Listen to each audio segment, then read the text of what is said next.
This don't feel like home anymore.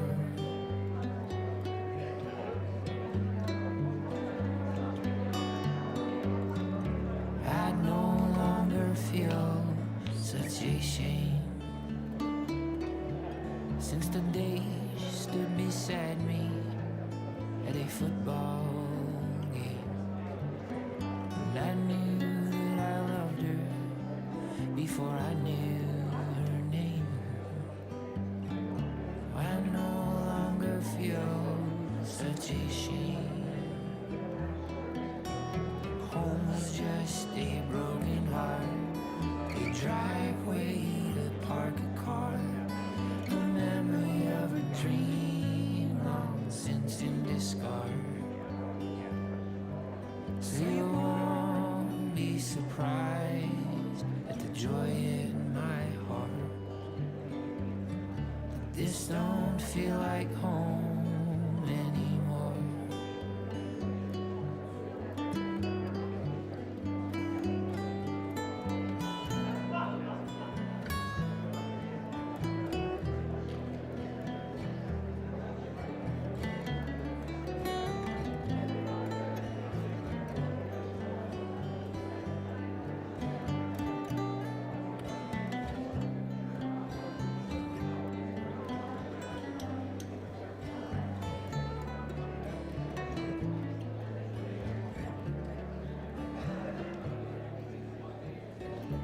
This ain't no time for regret,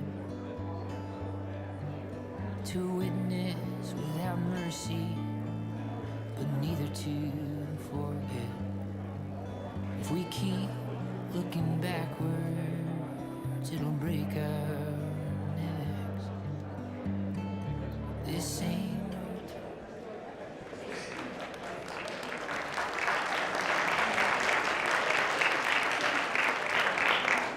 Ladies and gentlemen, happy Bill of Rights Day! I am Jeffrey Rosen, the president of this wonderful institution, the National Constitution Center.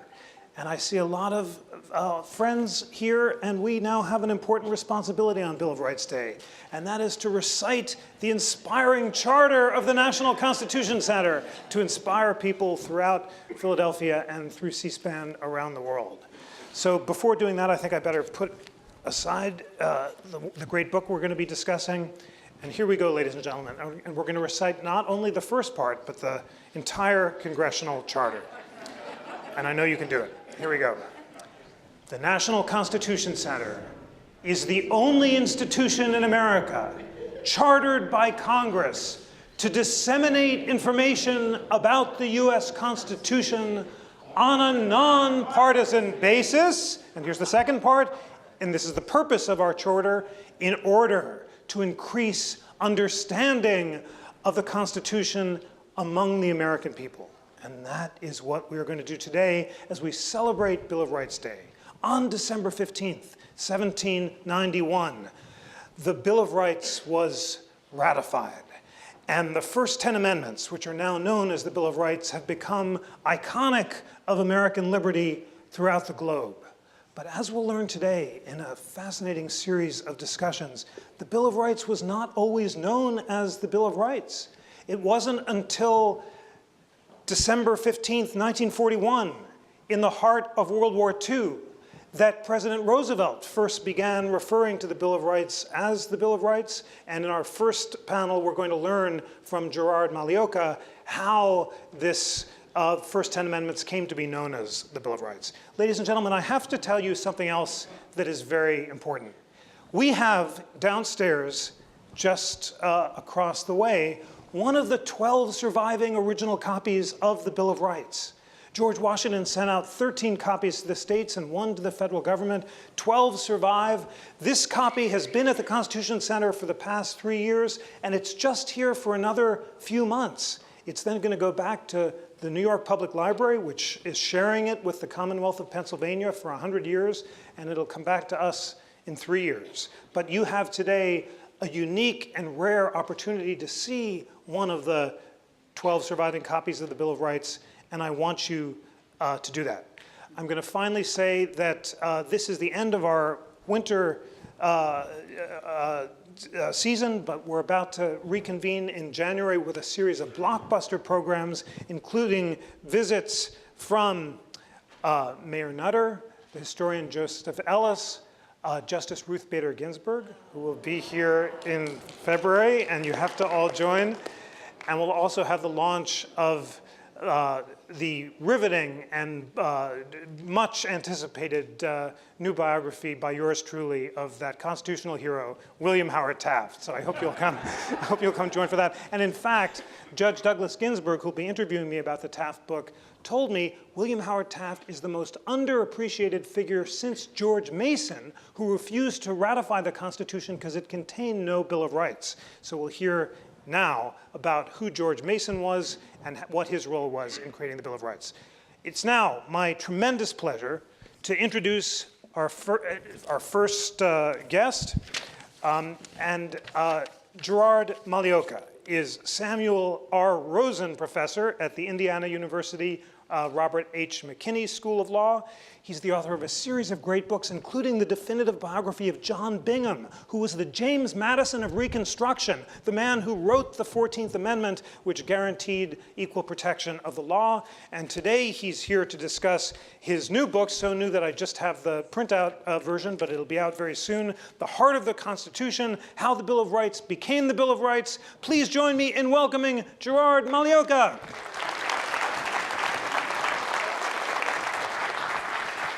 Welcome. So excited you're here. Let us jump right into the heart of this book. It's December 15th, 1941, in the heart of World War II. And Franklin Roosevelt is culminating a national radio address celebrating Bill of Rights Day. And this is preceded by parades in Chicago and New York. Mayor Fiorello LaGuardia presides over a parade with 10 placards bearing the first 10 amendments.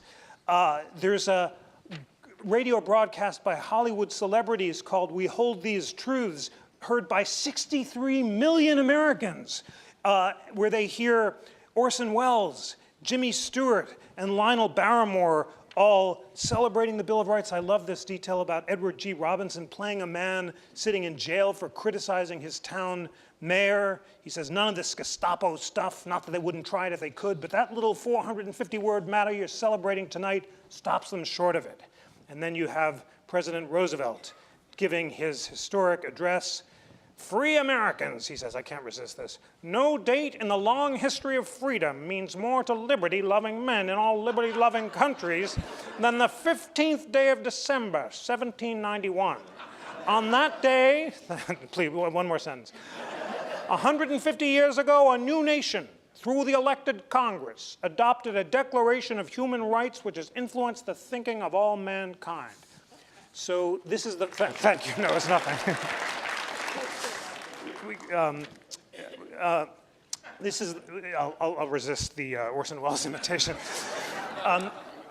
Amazing, 63 million people listening to the president and having parades around the country celebrating the Bill of Rights, and yet you say this is one of the first times that a president is talking about the Bill of Rights as a Bill of Rights. James Buchanan was the first president to refer to the Bill of Rights, but Washington didn't, Lincoln didn't. Why is it that in 1941, a week after Pearl Harbor, Roosevelt is referring to the Bill of Rights and Americans around the country are celebrating? Well, first, thanks for coming and thanks for having me here.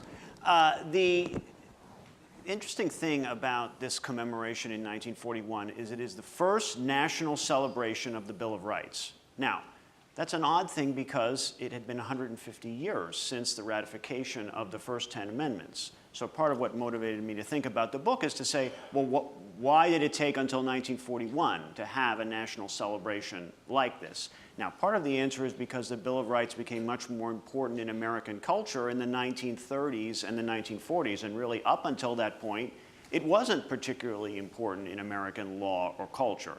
Now, the fact that this celebration came about in 1941 on December 15th was, in some sense, a coincidence. It was the 150th anniversary. Nobody knew that Pearl Harbor was going to happen a week before this event, right? So though this coincidence that Pearl Harbor happened right before the 150th anniversary meant that this day became sort of supercharged with patriotic sentiment, right? And that was also combined with the fact that Roosevelt's speech on Bill of Rights Day was essentially an explanation of why we were fighting Hitler. Because, if you think about it, Pearl Harbor happens on December 7th. On December 8th, the president asked for a declaration of war against Japan.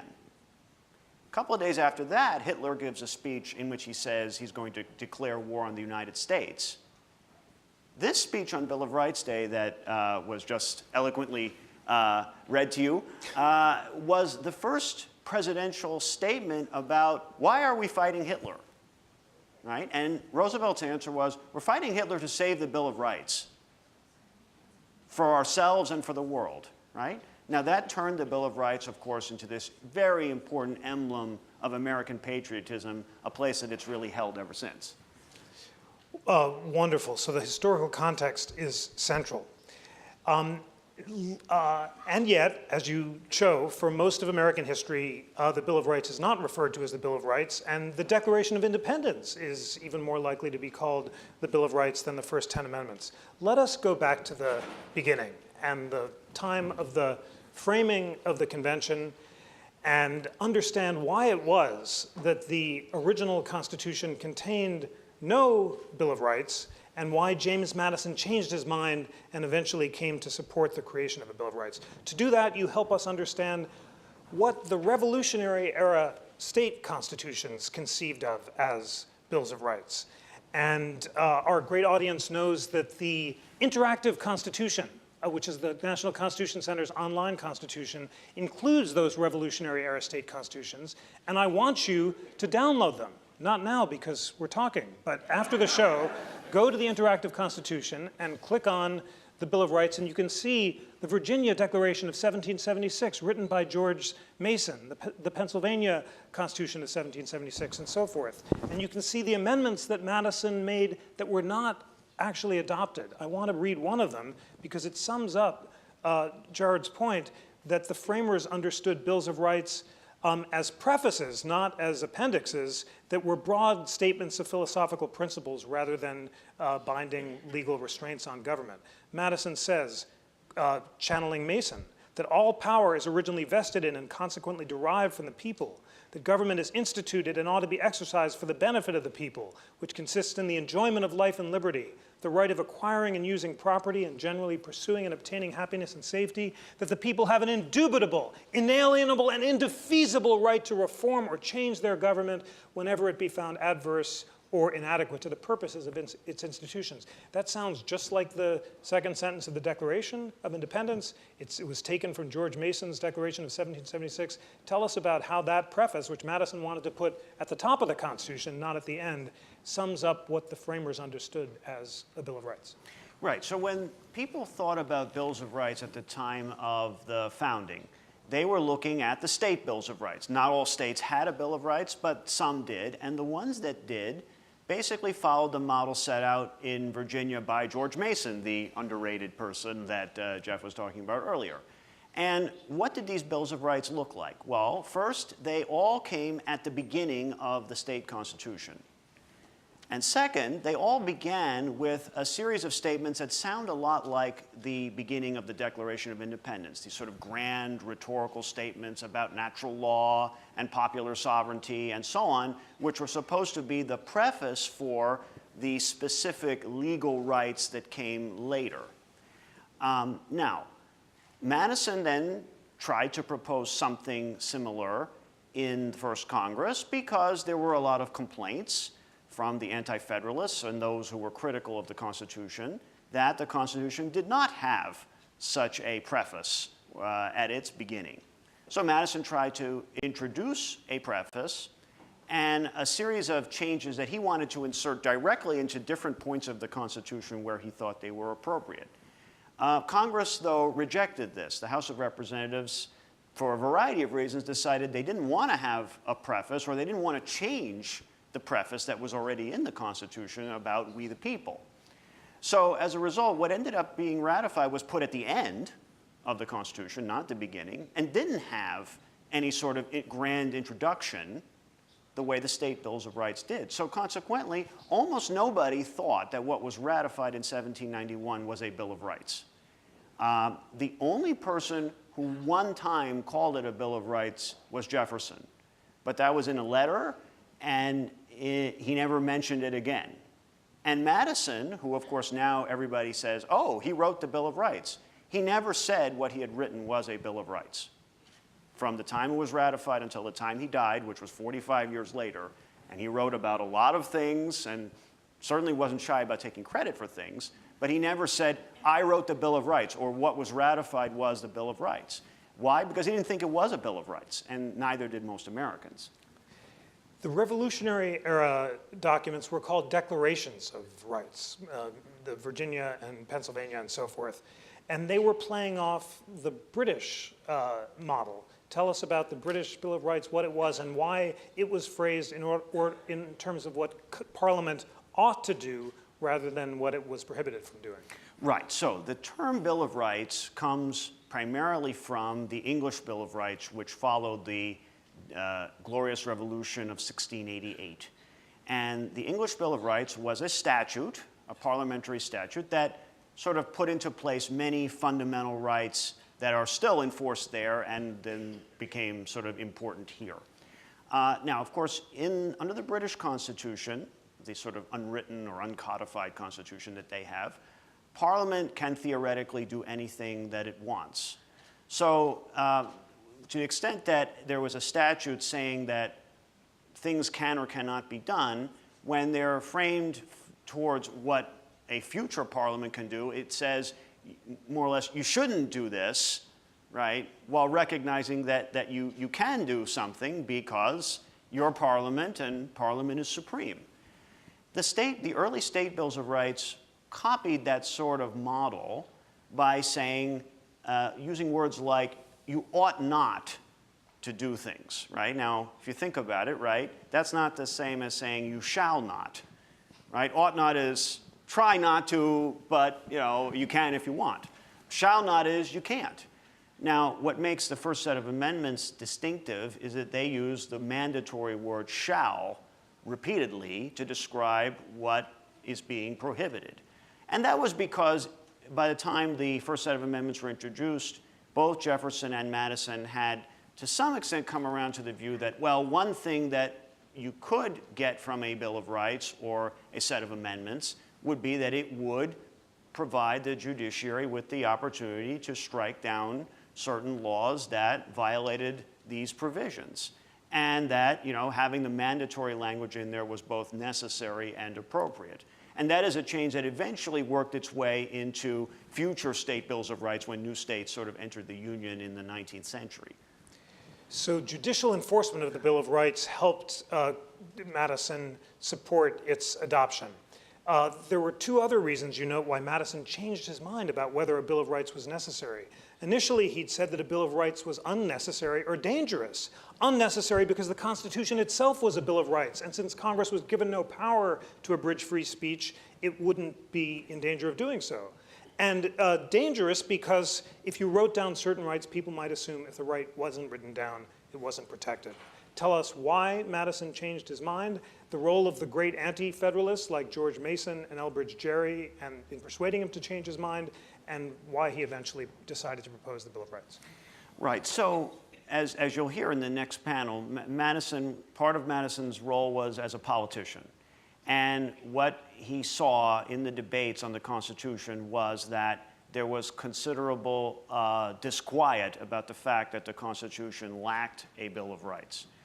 So, being a practical person much of the time, Madison changed his mind partly because he felt like the introduction of a Bill of Rights would help to prevent the calling of another constitutional convention.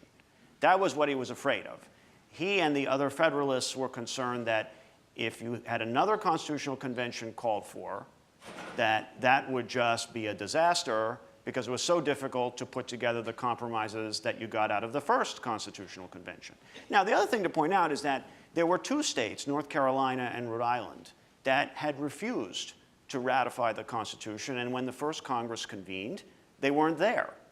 So there was also the thought that, well, if you add something like a Bill of Rights, that might satisfy their concerns and bring them into the Union, because, of course, to have a union made up of less than 13 states would have been a problem in terms of, well, creating the possibility of foreign influence within the colonies, or within the new nation. So, I mean, much of his change of heart was really just to meet these particular political problems that they were facing in 1789. The other thing that must be said is Jefferson was very keen on bills of rights, writing to Madison from France, right? And wrote him a series of letters in which he basically made various arguments for why there should be a Bill of Rights. And Madison, kind of gave this kind of rather odd answer in which he said, oh, I've always been for a Bill of Rights, and once he decided he was for it, and then proceeded to follow up on some of Jefferson's rationales, including judicial review, for why we should have something like a Bill of Rights in the federal Constitution, just in a form that didn't turn out to be the form that they ended up with once it had gone through the legislative process. Great, so Madison changes his mind, and he originally proposes not 10 amendments, but 19. And you can check out the original 19 amendments on the Interactive Constitution. And I do want you to go to the App Store and download the Interactive Constitution and see the amendments. The one Madison thought was the most important in the whole bunch said that no state shall infringe the equal rights of conscience or press or trial by jury. Why did Madison think that that was the most important amendment? And it didn't pass, of course, and it took the 14th Amendment, passed after the Civil War, to restrict the states as well as the federal government from violating the Bill of Rights. Well, in this period, Madison was more of a nationalist and took the view that state governments presented a serious problem for individual rights. I mean, he was in particular focused on states that had, through their legislatures, engaged in kind of confiscations of property or other things that he considered to be abuses. And he argued quite strenuously in the Constitutional Convention for greater restrictions on the states in the new Constitution. Now, there's a wonderful book that came out last year talking about how Madison edited his notes about the Constitutional Convention for years after the fact and tried to tone down some of the things that he said, because later they were sort of inconsistent with the positions that he took once he was an elected member of Congress from Virginia. So at the very beginning of the first Congress, he still retained something of this nationalist view, and so he did propose that more limitations be brought into the Constitution on the states. Now, whether he did that in the thought that it would actually pass or just because it was something that he felt just its introduction would be satisfactory to enough people, I'm not sure. But that was really his concern, which was not shared by most people in Congress and kind of quickly went nowhere. So Madison's original Apply the Bill of Rights Against the States Amendment went nowhere, and Congress instead proposed 12 amendments. The original First Amendment was not the Free Speech Amendment, but one that said that after a certain period of time, there should be one representative added in Congress for every 50,000 inhabitants. If that had passed, there would be 6,000 Congress people today, making the US Congress the biggest representative body in the world. The Chinese House of Delegates is 3,000 people, so it's just as well that that didn't pass. But that reflected the anti-federalist concern that representatives not get too removed from the people and there be enough of them. The original Second Amendment prohibited Congress from raising its salary without an intervening election. That became the 27th Amendment in 1992. Why did those first amendments, the first two amendments, not pass? Well, it's a little hard to know because we don't have good records on the debates that occurred on these amendments in the states when they were sent out for ratification. But one thing that people have pointed out is that, first of all, the very smallest states didn't like the idea of a very large House of Representatives, right? They wanted the House to be as small as possible because that would maximize their influence in the House. So, for example, Delaware didn't ratify this amendment about this new, very large House of Representatives that you'd get as the population grew. So that amendment fell short in part because the smallest states objected. The pay amendment just seems not to have been something that people were particularly interested in until basically about the 1970s. I mean, just there wasn't any interest. Of course, that amendment ultimately was ratified as a 27th Amendment. Nobody though thinks that that's part of the Bill of Rights, even though it was one of the ones that Madison proposed, right? So just the fact that Madison proposed it is not enough, apparently, to get you into the Bill of Rights sort of circle. But it's a little less clear as to why that amendment went nowhere. I'll add that one thing I was not able to learn, though I hoped I could find the answer in researching this book, is why were they numbered in the way that they were? Why was it that sort of they went in the order that they did? And apparently there's really no reason. There's no particular reason as to why they go in that order. Now, of course, the order matters by happenstance because since the first two amendments that Jeff talked about were not ratified, then the one about speech and religion became the First Amendment. And to some extent, people sometimes think, oh, it's first, so it must have been like the most important. But of course, that wasn't the idea, right? It just became first because the first two didn't get ratified, and it's not clear why it was numbered number 3 out of the list of 12 in the first place. So, but the fact of it being the First Amendment, I think, matters sometimes for people when they think about it. Madison had initially wanted to insert the amendments into the body of the Constitution. Was there any relevance in the placement of the places in the original Constitution the amendments were supposed to go? Yes, so for the most part, he wanted to basically create a kind of what I call in the book Constitution 2.0, right? So he would just put the edits directly into the Constitution, and you'd have a brand new Constitution with the edits. And all of the provisions that are in the Bill of Rights would have gone into the section, Article 1, Section 9, that limited the federal government and limited what Congress could do, okay? So that would have made explicit what eventually the Supreme Court found to be implicit, which was that those amendments were designed originally to limit only the federal government, the one about limits on the states having been removed. Now, there's an irony in this, because had Madison gotten his way, the amendments would have been scattered around to some extent within the Constitution, and it would be harder, I think, for us to think of them as a distinctive group, because they'd just be kind of part of the Constitution. The fact that he failed to get that form of edit through, and instead they put them all together as a group at the end, makes it easier for us or for subsequent generations of Americans to look at that group and think, oh, that's a special group because it was all added together at once at the end, and it's the Bill of Rights. So what makes it look like a Bill of Rights to us is not really what was sort of the plan that Madison had when he put in the proposal to begin with. You mentioned Article 1, Section 9, restricting the powers of Congress.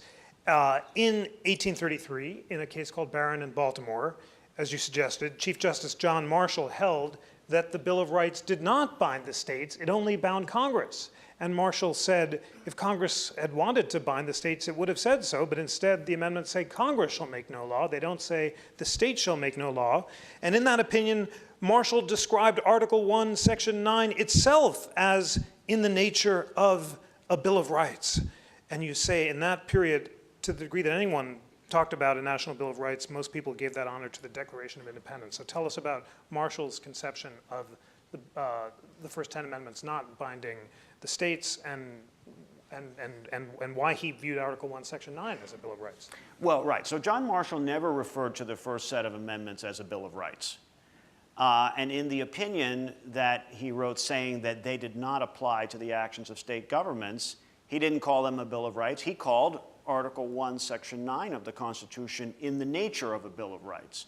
Why? Well, because it was a list of restrictions on the federal government and a list of what were considered to be very important restrictions at the time, which now we don't think of so much when we discuss constitutional law.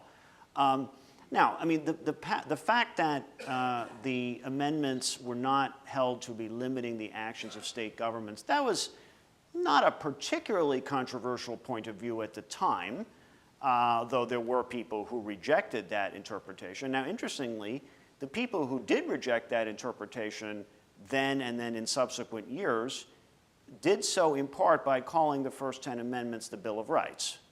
Now, why did they do that? Because that was a way of trying to explain why they should be an exception to states' rights, right? Because if you believe in states' rights, you could say, well, yes, but not for the Bill of Rights, right? That can't be something that states' rights can trump. But of course, they were calling it the Bill of Rights because they wanted to do something, namely extend the protections in them to the states, not because they were sort of intrinsically or always known as the Bill of Rights. So that was in part a response to what the Supreme Court had done in Barron. One of the heroes who referred to the first 10 amendments as a Bill of Rights was John Bingham. And here, it'll be hard to see it, but here's a photograph of him. You've written the definitive biography of Bingham. I want you, ladies and gentlemen, to read Gerard's phenomenal biography of Bingham. But why did Bingham refer to the first 10 amendments to the Bill of Rights? Why did he tell us about how he told Congress in proposing the 14th Amendment, I read Barron in Baltimore, and just as John Marshall said, if Congress had intended to apply the Bill of Rights to the states, they would have said so. Reading Marshall's language, I decided to do exactly what Marshall said and say no state shall abridge the privileges or immunities of citizenship, making clear Bingham's intention to unequivocally apply the first 10 amendments against the states. Tell us about Bingham's vision and why he viewed the first 10 amendments or the first 8 amendments as a Bill of Rights. Right. Well, one thing to note is that he viewed the first 8 amendments as the Bill of Rights, not the first 10. Okay, and that's something we can get into that a little bit more later. But look, part of it was it's a tool of persuasion, right? Why do you use one term for something rather than another term? Because you think it'll be more convincing. Indeed, if you wanted to say we have important rights that we want to protect now, we might say, I want to have an animal Bill of Rights. I want to have an environmental Bill of Rights. Why? Why attach Bill of Rights? Because it just is more persuasive given the history of that term in our country.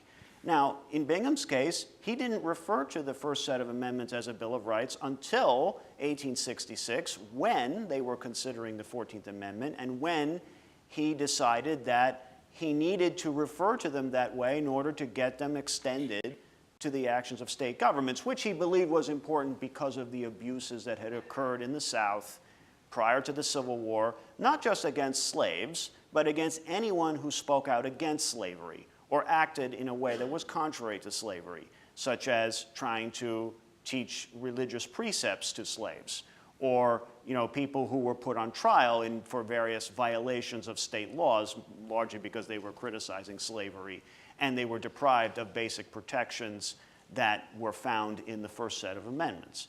So Bingham chose that term quite deliberately, in my view, to try to convince doubters that the first set of amendments should be extended. Now, by contrast, the people who were against extending the first set of amendments, or against the 14th Amendment in general, did not call the first set of amendments the Bill of Rights. They refused to use that term.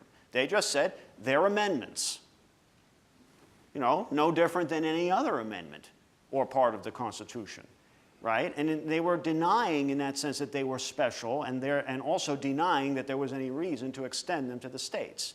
And that is something that continued into the 20th century, in terms of people being for the extension of the Bill of Rights or the first set of amendments to the states, calling it the Bill of Rights, and people who were against it refusing to use that term. Now, once we got far enough into the 20th century, then everybody started using that term, which also coincided with the fact that these provisions started to get extended more broadly to the states. So the epigraph of your book is striking. It is from Justice Samuel Miller, and it says, our Constitution, and the book is cascading around, and that's John Bingham, so I better pick him up and put him in a place of honor right here. Our Constitution, unlike most modern ones, does not contain a formal Declaration or Bill of Rights. Justice Samuel Miller, 1880. Amazing. Despite the fact that John Bingham wrote the 14th Amendment to apply the Bill of Rights against the states, Miller said, we have no Bill of Rights. It's a complicated story about how the Supreme Court in the slaughterhouse cases eviscerated Bingham's vision and refused to apply the Bill of Rights against the states. But broadly tell us what was going on in the 1880s, 90s, and the turn of the century, such that a justice like Miller could say that we have no Bill of Rights that binds the states. Well, in politics, it's not clear that it's great to be ahead of your time, right? Because that's another way of saying you failed. And this new terminology that Bingham and others used to try to convince people that the first set of amendments should extend to the states just didn't catch on. And so really there wasn't a change in the way people thought about the Bill of Rights until the Spanish-American War. That's really kind of the first turning point, in part because people who were critical of our acquisition of colonies, like the Philippines and Puerto Rico and Guam as a result of the Spanish-American War, said that, oh, well, it was illegitimate to have permanent colonies like this, imperial colonies, because they would not get the benefits of the Bill of Rights.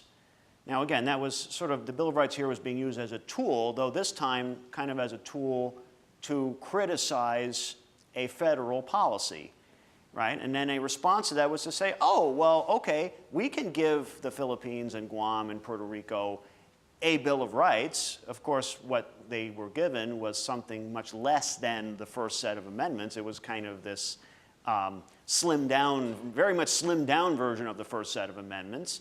But that seemed to satisfy enough people such that the acquisition of these colonies was seen as legitimate, in much the same way that the addition of the amendments in 1791 seemed to satisfy enough people that the Constitution was sound, such that it kind of achieved its purpose. So it's a way in which people both started to refer to the first set of amendments as a Bill of Rights more frequently, but also it shows how that was used in a kind of practical or political way rather than sort of something that people were looking to just because they were very important rights.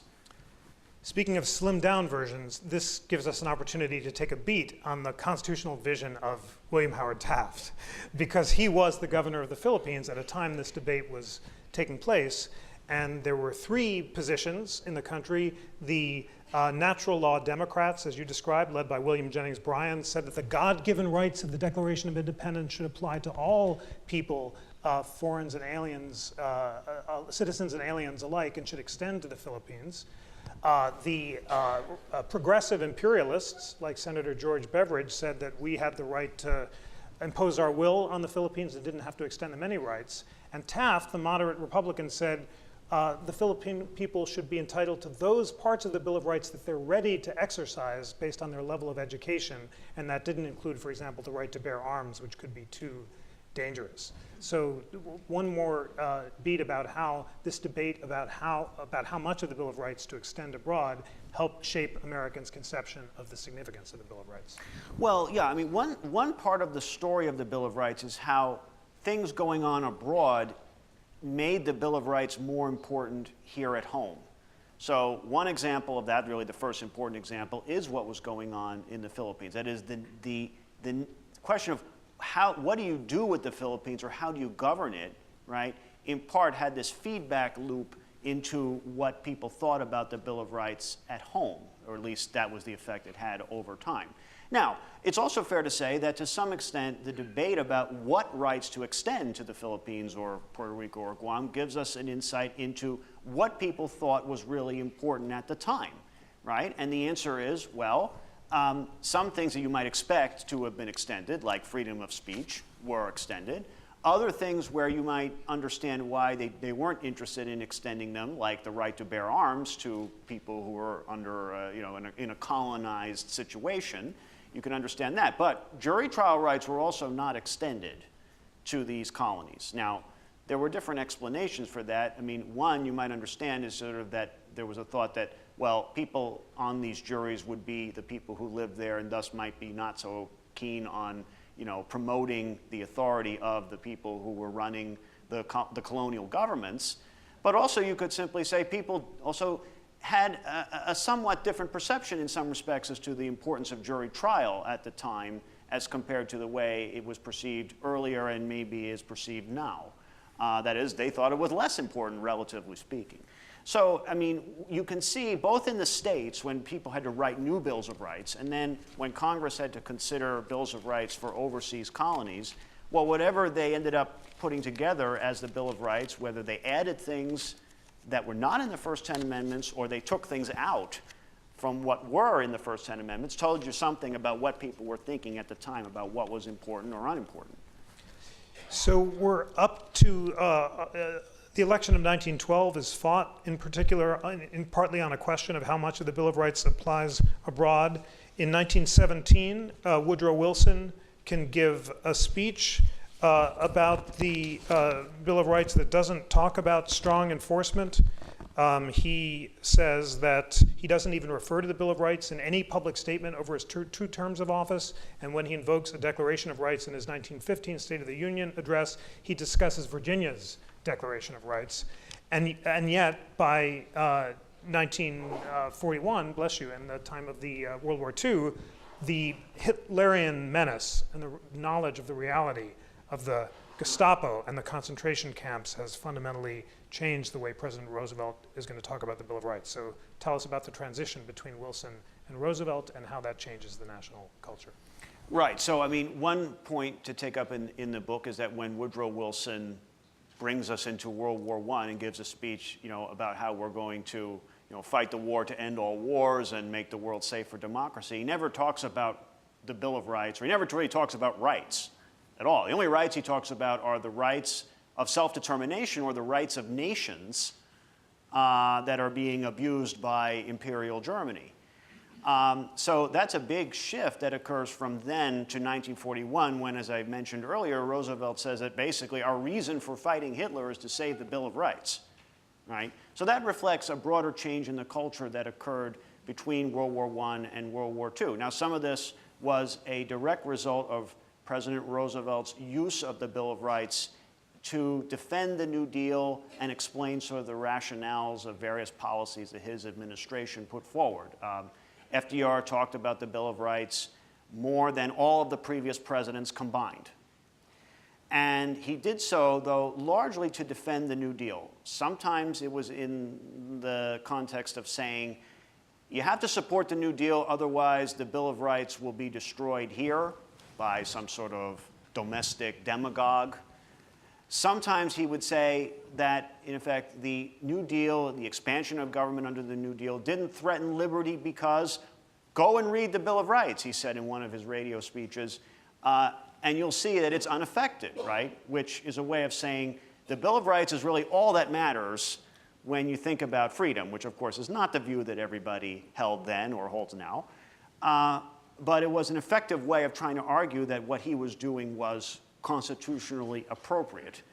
And that raised the status of the Bill of Rights in the eyes of many people. And it's also fair to say that the major constitutional changes that occurred in the 1930s because of the New Deal left a kind of vacuum that the Bill of Rights was sort of well-suited to fill as a kind of new rallying point or unifying kind of theme for people of different political persuasions. And so all of that kind of culminated on Bill of Rights Day 1941, the first Bill of Rights Day. Roosevelt proposes a second Bill of Rights, and he talks not about negative liberties against the state, but positive liberties that can be raised as claims for benefits, including the right to fair housing, to a decent education, to health care, and so forth. Tell us about Roosevelt's conception. Was it protection against majorities or protection against minorities? And how did it relate to the Universal Declaration of Human Rights, which Eleanor Roosevelt championed, adopted around the same time? Right. So as we get towards the end of the war, Roosevelt gives a State of the Union proposing a second Bill of Rights, basically saying that the first Bill of Rights, while important, was too limited in its understanding of freedom because it only involved restrictions on the state. And that and Roosevelt liked to make the argument that necessitous men are not free men, meaning, that the stuff of which dictatorships are made are poor people, hungry people, that sort of thing.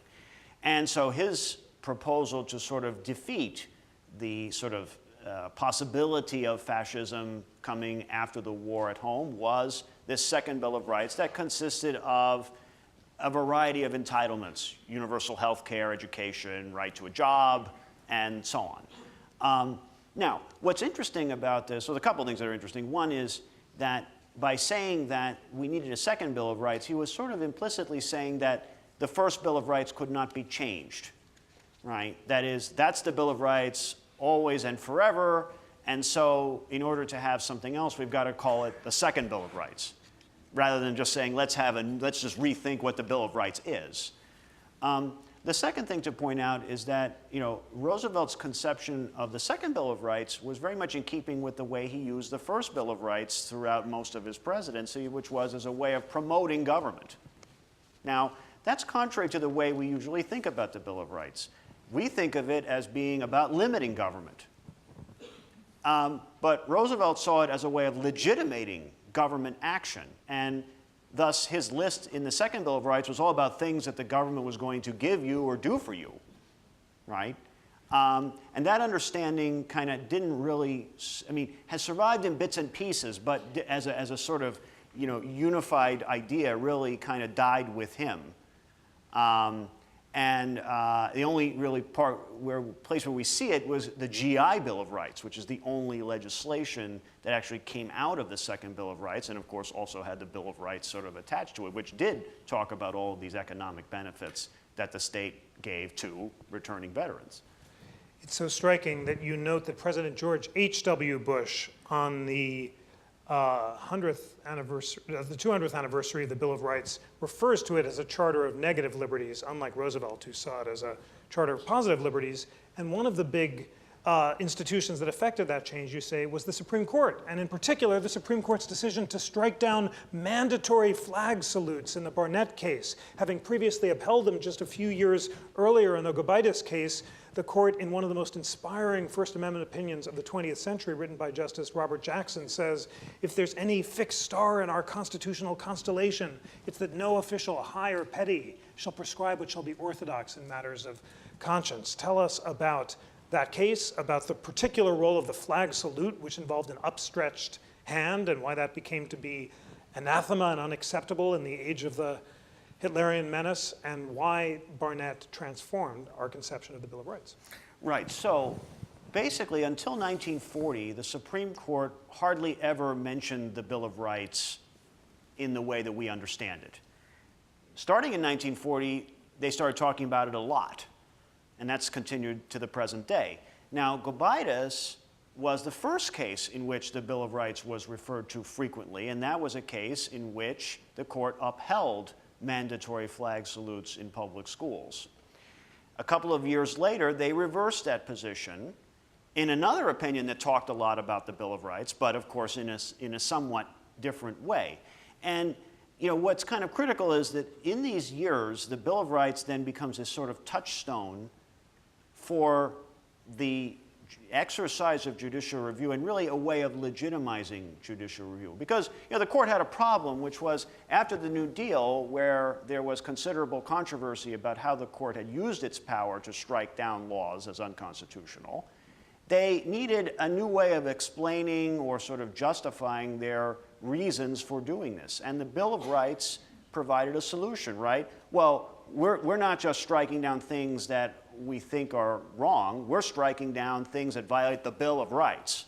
So just as in the past it was, well, we need an exception for states' rights in the Bill of Rights, and that's where it's to be found. Here it was, hey, here's the reason for judicial review, the Bill of Rights. And the Barnett case is sort of a leading example of this, and also supplies, I think, sort of the definition of how we think about the Bill of Rights now, which is that it is in fact about limiting government and preventing sort of the abuse of minorities, right? Which dovetails with the fact that this was a definition that proved very useful for us in fighting the Cold War.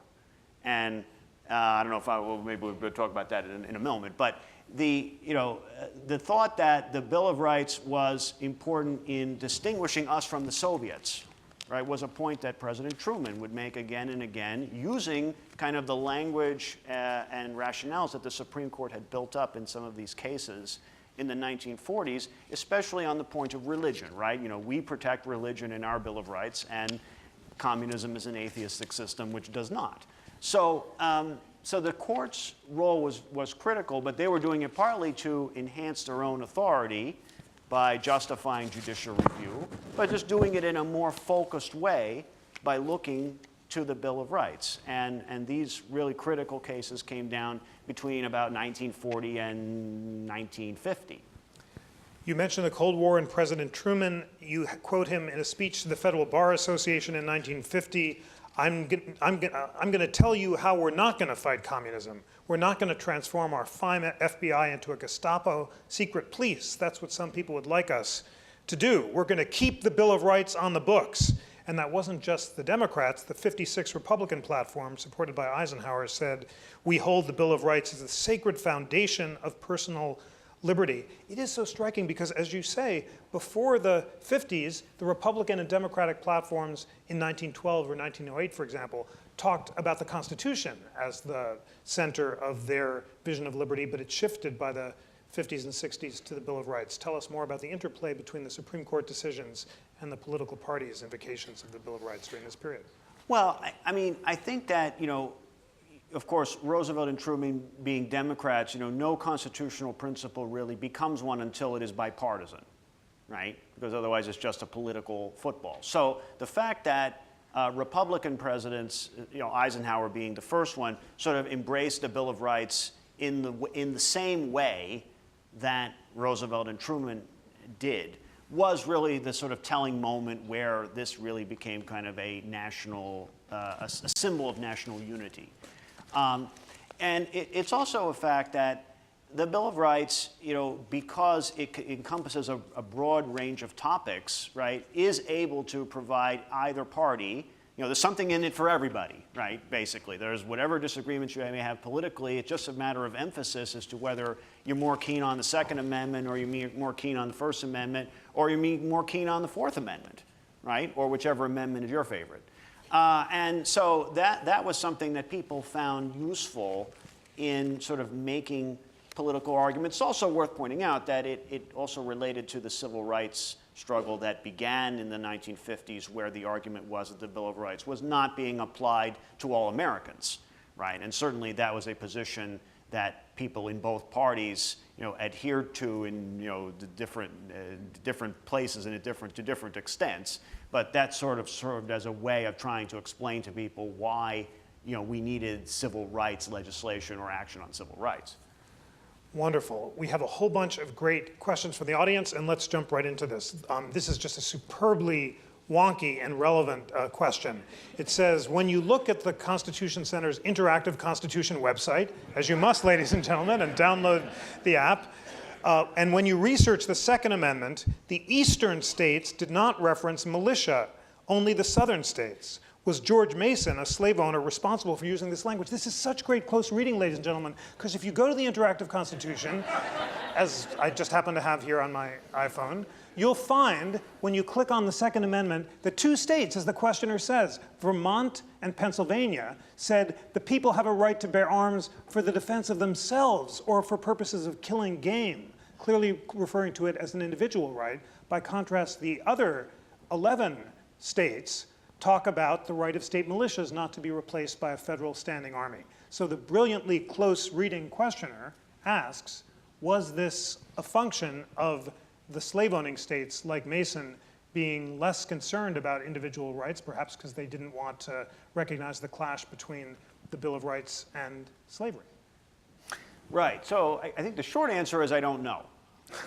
Now, the longer answer would be that, in looking at the history of the Bill of Rights, one of the things that's kind of striking is that you don't see anybody talking about the Second Amendment except when they make a list of the entire set of the first 8 or the first 10 amendments, and they're just listing all of them, until President Bush 41 gave his speech on the bicentennial of the Bill of Rights in 1991. He's the first person, not just president, but really significant person, to talk about the Second Amendment in the context of the Bill of Rights, meaning that here's why the Second Amendment is an important aspect of the Bill of Rights. Now, that's just interesting to me because, the Second Amendment has taken on such great importance for constitutional law and culture now. It's just, not something that you see up until recent decades. Now, of course, there are different possible explanations for that. One could be that because everybody agreed that it was important, nobody thought it was necessary to talk about it.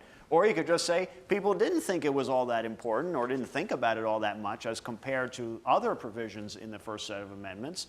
until more recent times. But no, I have to plead ignorance on the specific question about why the word militia was in there and what Mason's role might have been in that. We can go back to the interactive Constitution, study the text, and make up your own mind. But it's a wonderful question, and it just shows how relevant it is to compare the text of the Revolutionary era constitutions with Madison's final draft. Here's a great question that you address in the book as well. Is there a benefit in the present to consider the Declaration of Independence our Bill of Rights? Well, yes, in the sense that it explicitly talks about equality, right, in a way that the Bill of Rights does not. That is, the provision, the most important provision of the Constitution that talks about equality is in the 14th Amendment, which at best is only sort of indirectly part of the Bill of Rights because it's been applied by the Supreme Court to actions of the federal government through the Fifth Amendment. The reason that people referred to the Declaration of Independence as the Bill of Rights back then was really twofold. One, it looked more like the state Bills of Rights with all the grand language, right? So that was one thought. A second thought was that abolitionists or people who were trying to fight for civil rights had to use it because it was the only thing that they could point to that explicitly talked about equality, right? So they wanted to elevate its status by talking about it as a Bill of Rights. Now, is there value in including it? Yes, in the sense that, first of all, we all know it's very important. So, why shouldn't it be included? There's one way to put it. But the other would be that it does work an explicit reference to equality into the Bill of Rights in a way that, you always see that side of our sort of founding ideals coming through other important texts. The Gettysburg Address, right, focuses on the Declaration, not on the Bill of Rights or the original Constitution. So there's this sort of counter narrative or story about equality that's coming from these other sources. Now, why not consider the Gettysburg Address part of the Bill of Rights? Or why not consider other things part of the Bill of Rights? Why just the first 10 amendments? That's the one question that I sort of pose at the end of the book. And that relates to the final question, which is a perfect opportunity for some closing thoughts. You mentioned that there was disagreement throughout history about whether the first 8 amendments or the first 10 amendments should be considered the Bill of Rights. Why was that? And is the Bill of Rights fixed? Are they limited to the first 10 amendments? And could we imagine in the future a different set of amendments or provisions being considered part of the Bill of Rights? Well, we can choose to call the Bill of Rights whatever we want. It's not in the Constitution that the first 10 amendments are the Bill of Rights. And doesn't require a constitutional amendment to just say that the Bill of Rights is something different. Now, whether that's a good idea or not is something that we could discuss, but it's not a question that anybody really asks. So that's why I wanted to ask it, sort of at the end of the book. Now, as for the 9th and 10th Amendments, well, look, some people don't like the 10th Amendment if they're not keen on states' rights. And over time, there have been people who have tried to insist that the first 8 amendments are the Bill of Rights, in part to sort of downplay the 10th, right? There are some people who don't like unwritten rights. And to the extent that they think the 9th Amendment gives a constitutional authority to the idea of unwritten constitutional rights, they want to downplay that. So they read that out of the Bill of Rights. So again, there's a reason for defining the Bill of Rights as we do.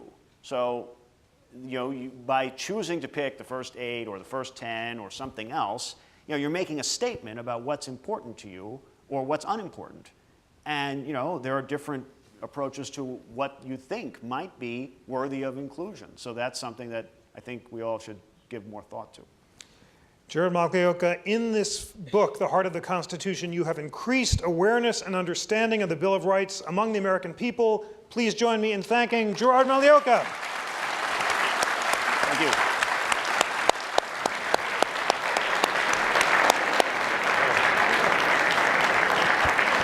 Thank you so much. We are now have the great pleasure of hearing from the author of an acclaimed new biography of James Madison, Noah Feldman. He will be interviewed by the in-house counsel of the National Constitution Center, my phenomenal colleague, Lana Ulrich.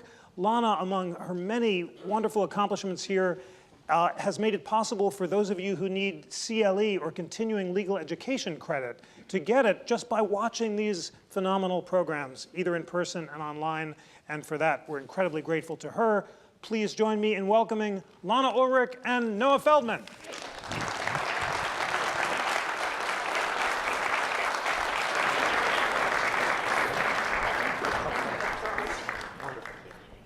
That was great. Thank you. It was so great. So interesting. Great. No, thank you.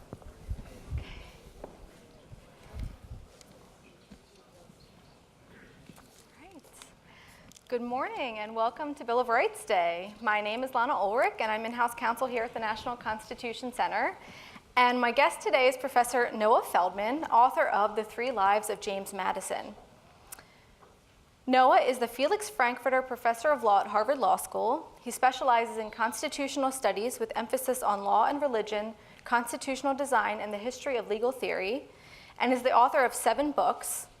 He is also a senior fellow of the Society of Fellows at Harvard and a columnist for Bloomberg View. Noah, thank you for being here. It's my great pleasure. Thank you for having me. Great. This book is quite an achievement. It's terrific. Congratulations. Thank you. And so I guess I'll start by asking, you are a constitutional law professor. What led you to wanting to write a biography of James Madison? Well, for constitutional law professors, and maybe anyone interested in the Constitution, Madison is kind of our Einstein. He's the figure who transformed the field more than anyone else. And that's not just domestic US constitutions, but it's all constitutions everywhere, all written constitutions. And so I thought, I was about to turn 40, and I thought to myself, I want something to really sink my teeth into that I'll spend my middle 40s on, and win, lose, or draw, I've written something fat. Can you hold it up there? Yes. I'll show it. And that's edited down considerably. So, you know, the bottom line is that I wanted to do something that I thought would be hard and long, and maybe good. And it was definitely hard, and it's definitely long. And now it's up to you guys to decide whether you think it's good. But that's why I wanted to do it. I wanted to really dive in to the essential question of where did it all come from? Where did our Constitution come from? Who were the key people behind it? Who made the world that we now live in? And you know, one of the fascinating things about that is that it turned out that although writing the Constitution is the thing Madison is most famous for, it was not the only thing of huge fundamental importance that he did. And that's why it ended up being called The 3 Lives of James Madison. And only the first life is the constitutional life, that is to say the creation of the Constitution. And the other 2 have to do with playing out the Constitution as it had been designed.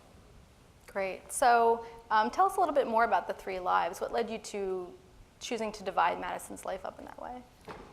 You know, when you write a biography, you have to struggle with the fact that the person actually lived a life and said stuff and wrote letters to people and had friendships and made enemies. And so it's not always the case that life will divide itself into acts or stories or arcs. But it happened to be that in Madison's case, it just really did.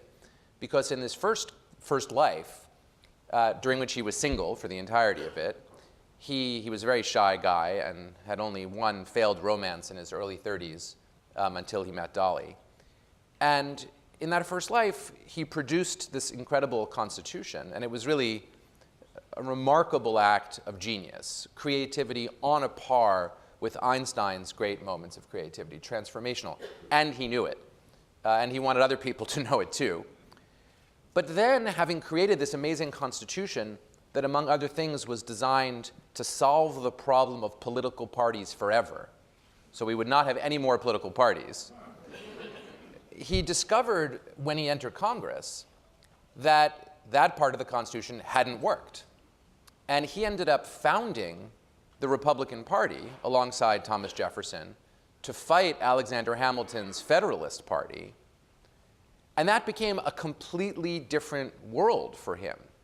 Having imagined that the Constitution would let reasonable people sit around and debate at a high level, he discovered he needed a partisan newspaper. He needed to accuse the other side of fake news. He needed to create a national political organization of the kind that he had claimed the Constitution would preclude from ever coming into existence. And he believed that he was doing this in the Second Life because the threat that Hamilton's Federalists meant to the United States was nothing less than the death of the Republic. and the death of the Constitution. And so that was how serious the threat had to be for him to justify breaking from his deep belief that political parties were terrible and to create a political party that would end all political parties. And which sort of did for some period of time. We can come back to that. And then in his last life, he spent 16 years running US foreign policy. He was Secretary of State under Jefferson for 8 years, and he was president for 8 years. And in that extraordinary 16-year period, he tried to do for foreign policy what he had done for the Constitution. That is, create a unique Republican version, small r Republican, version of foreign policy based around a question. How do you make other countries do the stuff your country wants when you believe as an absolute principle that you cannot have a standing army and you cannot have a substantial navy? And he thought he'd solved that problem originally because he thought that economic sanctions were the magic answer. But he discovered in the run-up to War of 1812 that that wasn't quite enough. You also needed some military threat and maybe even some military force. And that made him a wartime president. Our first declared war as the United States, as a nation, was actually the War of 1812 under Madison. And he found himself in a world he was completely unprepared for, namely fighting a war of the kind he believed that the United States should never fight. And that turned out to be a fascinating story also, in which we barely got out of it with our independence intact, and Madison barely got out of it with his popularity intact, and yet he ended his career as the most popular president of any of the first 4 or 5. Wow. Yeah, I don't think many of us think of Madison as president. I think we think of more of him as founding father and his role at the Constitutional Convention, but that was definitely a significant aspect of his life. Well, let's dive a little bit more deeply into his first life, though. You start off the book explaining a little bit about him as a college student at Princeton, and tell us a little bit more about how his experience at Princeton and some of his earlier experiences shaped his religious liberty views, and whether or not his religious liberty views found their way into the Constitution at all. Yeah, it's a fascinating fact about Madison that the topic that brought him into public life and that he cared the most about throughout the entire very long trajectory of his career was religious liberty. And the reason that's so fascinating is that Madison was not particularly pious in the ordinary sense of the word. He was a Christian who almost never attended church. He wasn't a radical freethinker of the Franklin Jefferson type necessarily, but he wasn't very interested in substantive theology or institutional religion. Yet his very first act in public that made him a figure in Virginia was a tweak to the Virginia Bill of Rights guarantee of religious liberty that shifted liberty from toleration of minorities to equality for everybody regardless of religion. So a major change, and he was only 25, and it made him very, very well known. So why? Why was this young guy so interested in religious liberty? And I think the answer does lie in his experiences at Princeton. So he was from Virginia, from the Piedmont, and young men from Virginia did not go at the time to Princeton. Later, Princeton became a very southern school. It really wasn't to a huge degree at the time. There were several reasons, but the main reason he went there was for the weather. And in fact, I use that as the opening line of my book. He came to New Jersey for the weather. I don't think anyone has ever written that sentence before. It was because he believed, as many people believed at the time, that William and Mary, which was in Williamsburg in Virginia, was a place where you could get malaria or yellow fever, especially if you were not from a lowland place already. And he was from the Piedmont, so he wasn't from the lowlands. And he thought it would be safer. He wouldn't get sick if he went to New Jersey. But he discovered in New Jersey this extraordinary institution at the time, the only really impressive university in North America in the 1760s and 1770s. And I say that with all due respect to Harvard and Yale, but they were kind of puritanical backwaters still in that period. Princeton was a kind of wormhole into the European Republic of Letters and the Scottish Enlightenment. And while he was there, Madison was also, on some strange dimensions, kind of a minority for the only time in his life. Because he was a rich kid from Virginia. Most of the people there were what were called middling sorts. That was a technical term in those days, middling. They were the children of shopkeepers, artisans, who were trying to turn themselves into gentlemen. That was the word they used. And of course, it was all men at the time, by going to university. That's why you went to university, to become a gentleman. And they were also heavily Presbyterian in a Presbyterian college. And he was just plain old, ordinary Church of England. The Presbyterians were very focused on religious liberty because of their history in Britain. He, therefore, was, as it were, a dissenter within a dissenting community. And that seems to have spurred in him this lifelong concern for religious freedom. Wow. So let's talk a little bit more about his specific role at the Constitutional Convention. Let's start with his national vision for the United States. Where did that come from? How did that conflict with some of the other founders who were a little bit more concerned with state sovereignty? And then also compared to Hamilton, who even suggested we abolish the states altogether. Madison came to the idea of the need for a national constitution in 1784, 85, 86, which was a time of extraordinary crisis in the new United States. It's no exaggeration to say that the country, such as it was falling apart. And the reason was, as far as Madison was concerned, that when independence was declared from Britain, all of the states became traitors and rebels. And they had to stick together to survive the war. You know, that's the old line, we must all hang together, or surely we shall all hang separately. But as the war ended, that actually created a tremendous danger. And the danger was, as Madison saw it, and others saw it at the time too, that these states, which had never thought of themselves before 1776 as a single country. In fact, the word country at the time meant your state.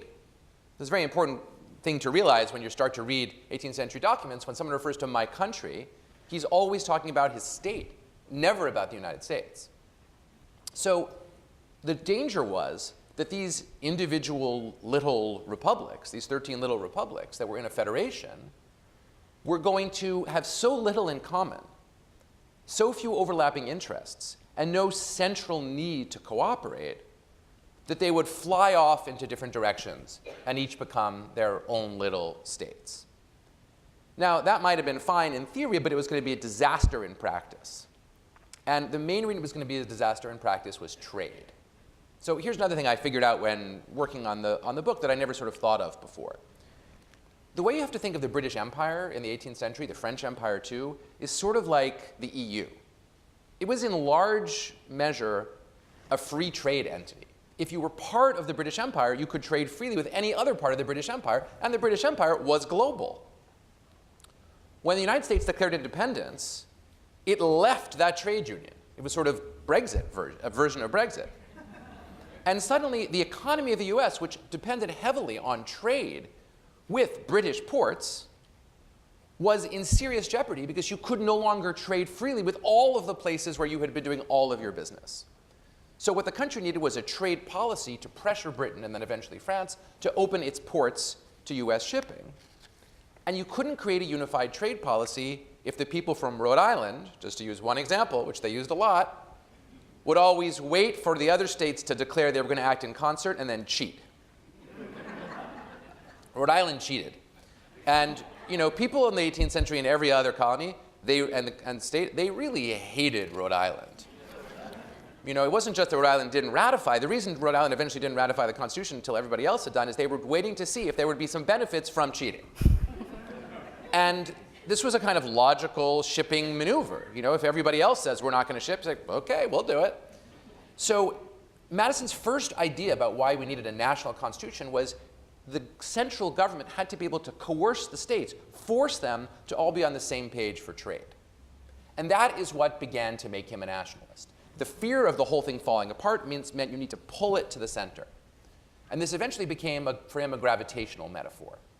You wanted something in the middle, like the sun, that would exert tremendous gravitational pull over the planets, the states, so they didn't fly off in different directions. And that's where he was thinking when he went into the Constitutional Convention. That is what was fundamentally defining his vision when he arrived. So he was a very strong nationalist there. Mm-hmm. He may not have said, like Hamilton, how many people here have seen the musical or heard about the musical? So you know, I mean, Hamilton was a guy who deserved a hip-hop musical about him. You know, he was pansexual, he was enthusiastic, he left no good thought unsaid or unwritten again and again and again and again, and if it was on his mind, he said it.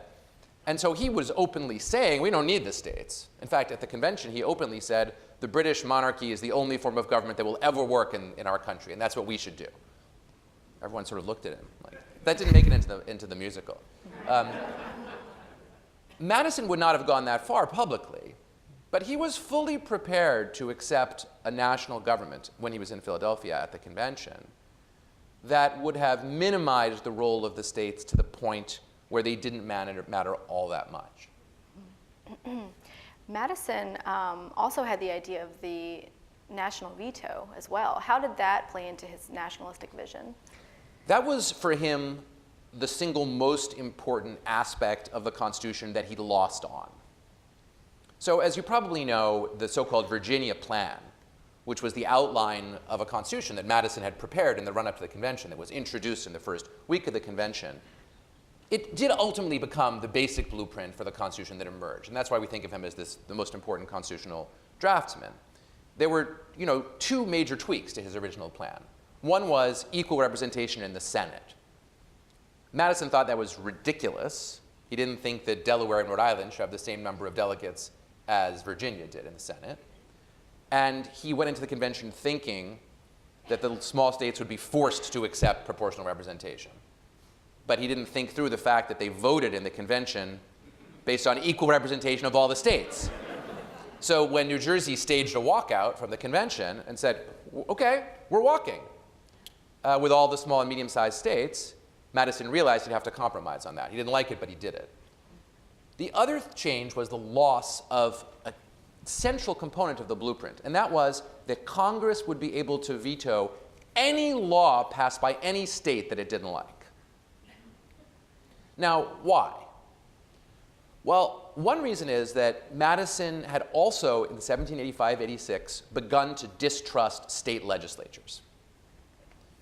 He did not think that you could trust the people who were running the states to do a good job of it. And he was very worried about what he came to call the tyranny of the majority. And to be precise, the majority were ordinary people who were mostly debtors, and the minority who was being tyrannized against were property holders, who were mostly creditors. So the idea of the tyranny of the majority, which we like to think of in our modern post-World War II context as a phenomenon where we're concerned about racial or religious or other minorities, was originally about that poor, unprotected minority of rich people. But in order to protect those people from state legislatures that could issue paper money, devalue the currency, and then make people's debts easily paid, right? It's the reason that you really like inflation only one time in your life, and that's when you have a mortgage. Right? That's when it's good to have inflation. Under those same exact circumstances, Madison desperately feared what state legislators would do, and so he wanted Congress to be able to stop the states from doing that. And that was crucial to his picture of why a national government was better than a state government. He believed the national government would be less likely to take the side of the creditors against the debtors. He had a whole theory about why, and that theory goes under the heading of enlarge the union. The bigger the country, the less likely he believed it would be that factions or parties or small groups of self-interested people could capture the government at the center. That was the grand theory. So if that was going to work, it had to matter. Right? For Congress to be much preferable to the state legislatures was a nice idea in theory, but when Madison went to the convention, he thought, well, let's use this to solve the problem of the bad state legislatures. So how's it going to solve the problem? By letting Congress veto whatever the state legislatures are going to do that's bad. And in Philadelphia at the convention, he raised it again and again and again, 7 times. I won't say again 7 times. And he was defeated every time. And he's tried to water it down by saying, okay, maybe they'll only be able to veto, Congress will only be able to veto unconstitutional actions taken by the states. Nope, no buy-in. And that's because the other people in the room were not on board, with the exception maybe of Hamilton and one or two others, James Wilson, Gouverneur Morris, were not on board with the idea of a national government that could dictate to the states and even ultimately control their actions. That is to say, Madison was at the extreme nationalist wing of the convention. And he really fully gave up on this idea. When the Bill of Rights was being drafted, he threw in, most of the rights that Madison put into what became the Bill of Rights, or the first 10 amendments, most of them were built on ideas that the states had submitted to Congress in the wake of ratification. Because a lot of the states during ratification said, well, we really would rather not ratify this without some rights. And others said, well, if you don't ratify now, it'll never get ratified. So the compromise was list some rights you like and put them in a letter to Congress. So Madison used most of those. But he made up one of his own that nobody had proposed.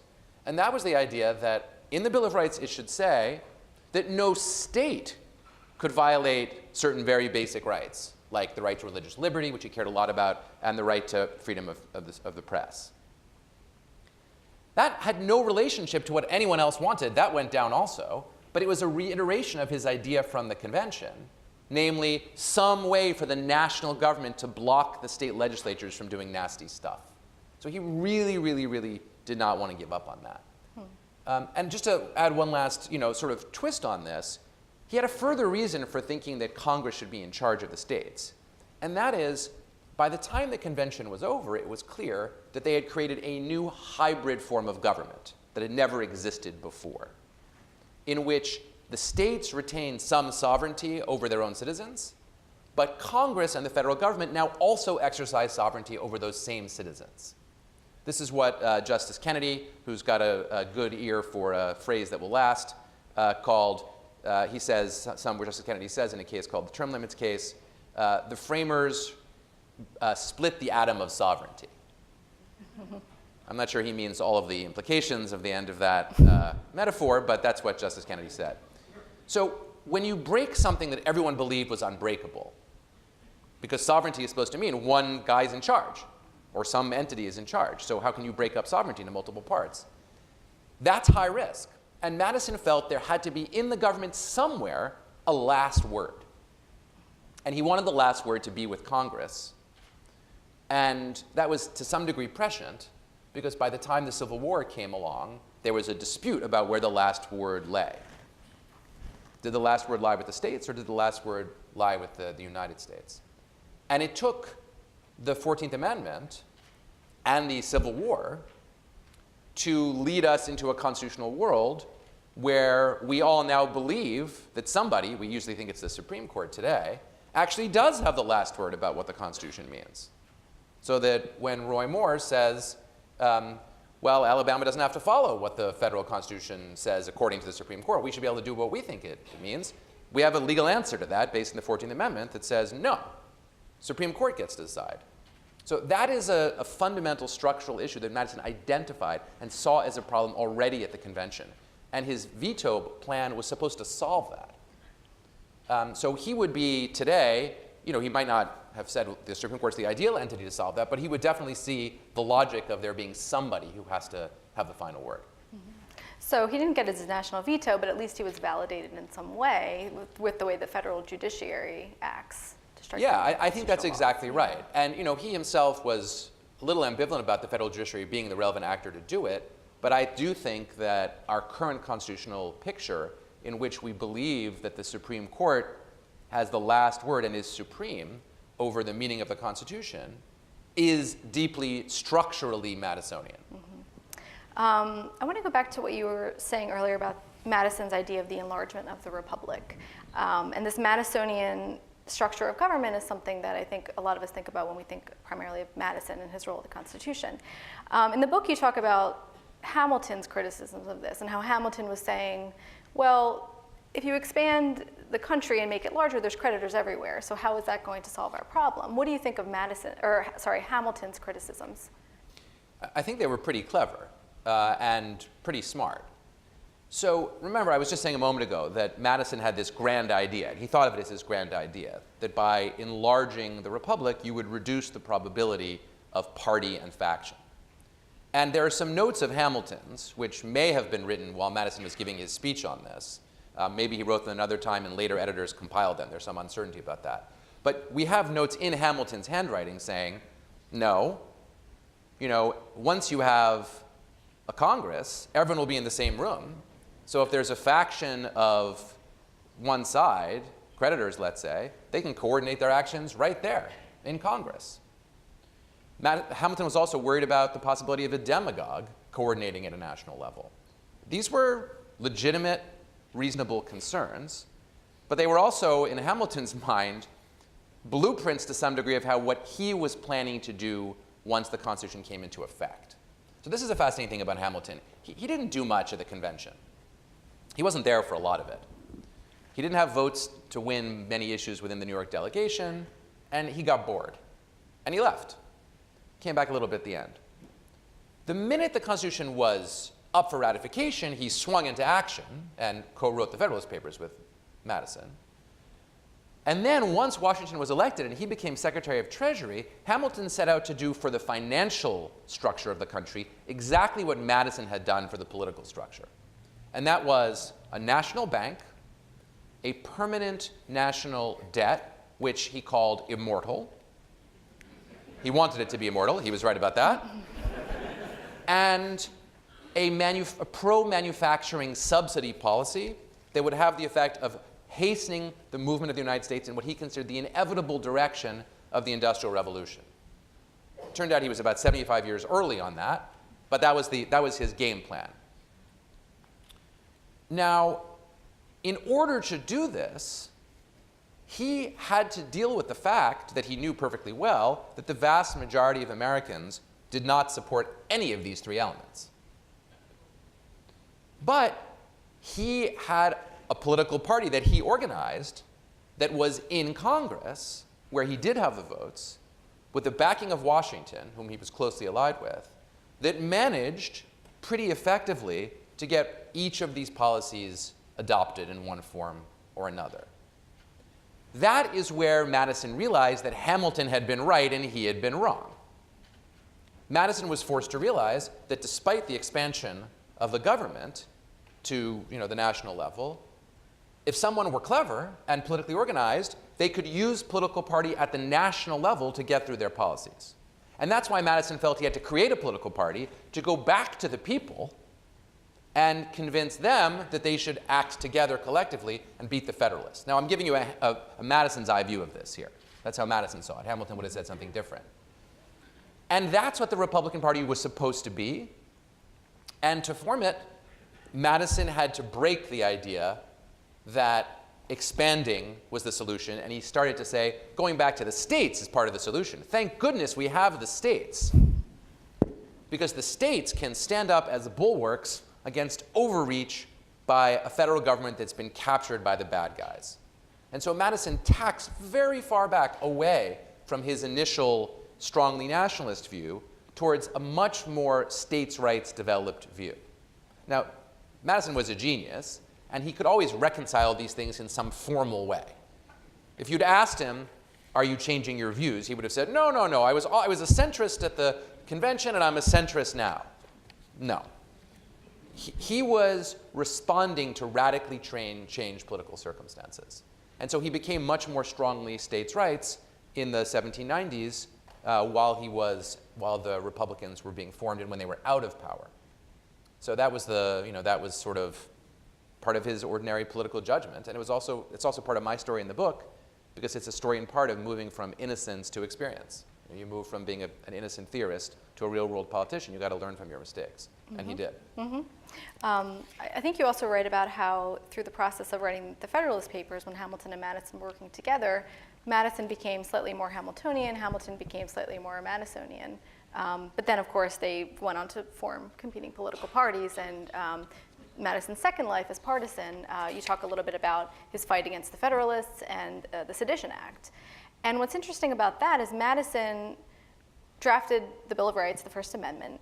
Tell us a little bit about what Madison's thoughts on free speech were, maybe around the time he drafted the First Amendment, and then maybe if they changed at all during his battle with the Federalists and against the Sedition Act. Yeah, that's a super astute question. Thank you for asking that. And it's also appropriate to Bill of Rights Day. So as you know, Madison was against the Bill of Rights before he was for it.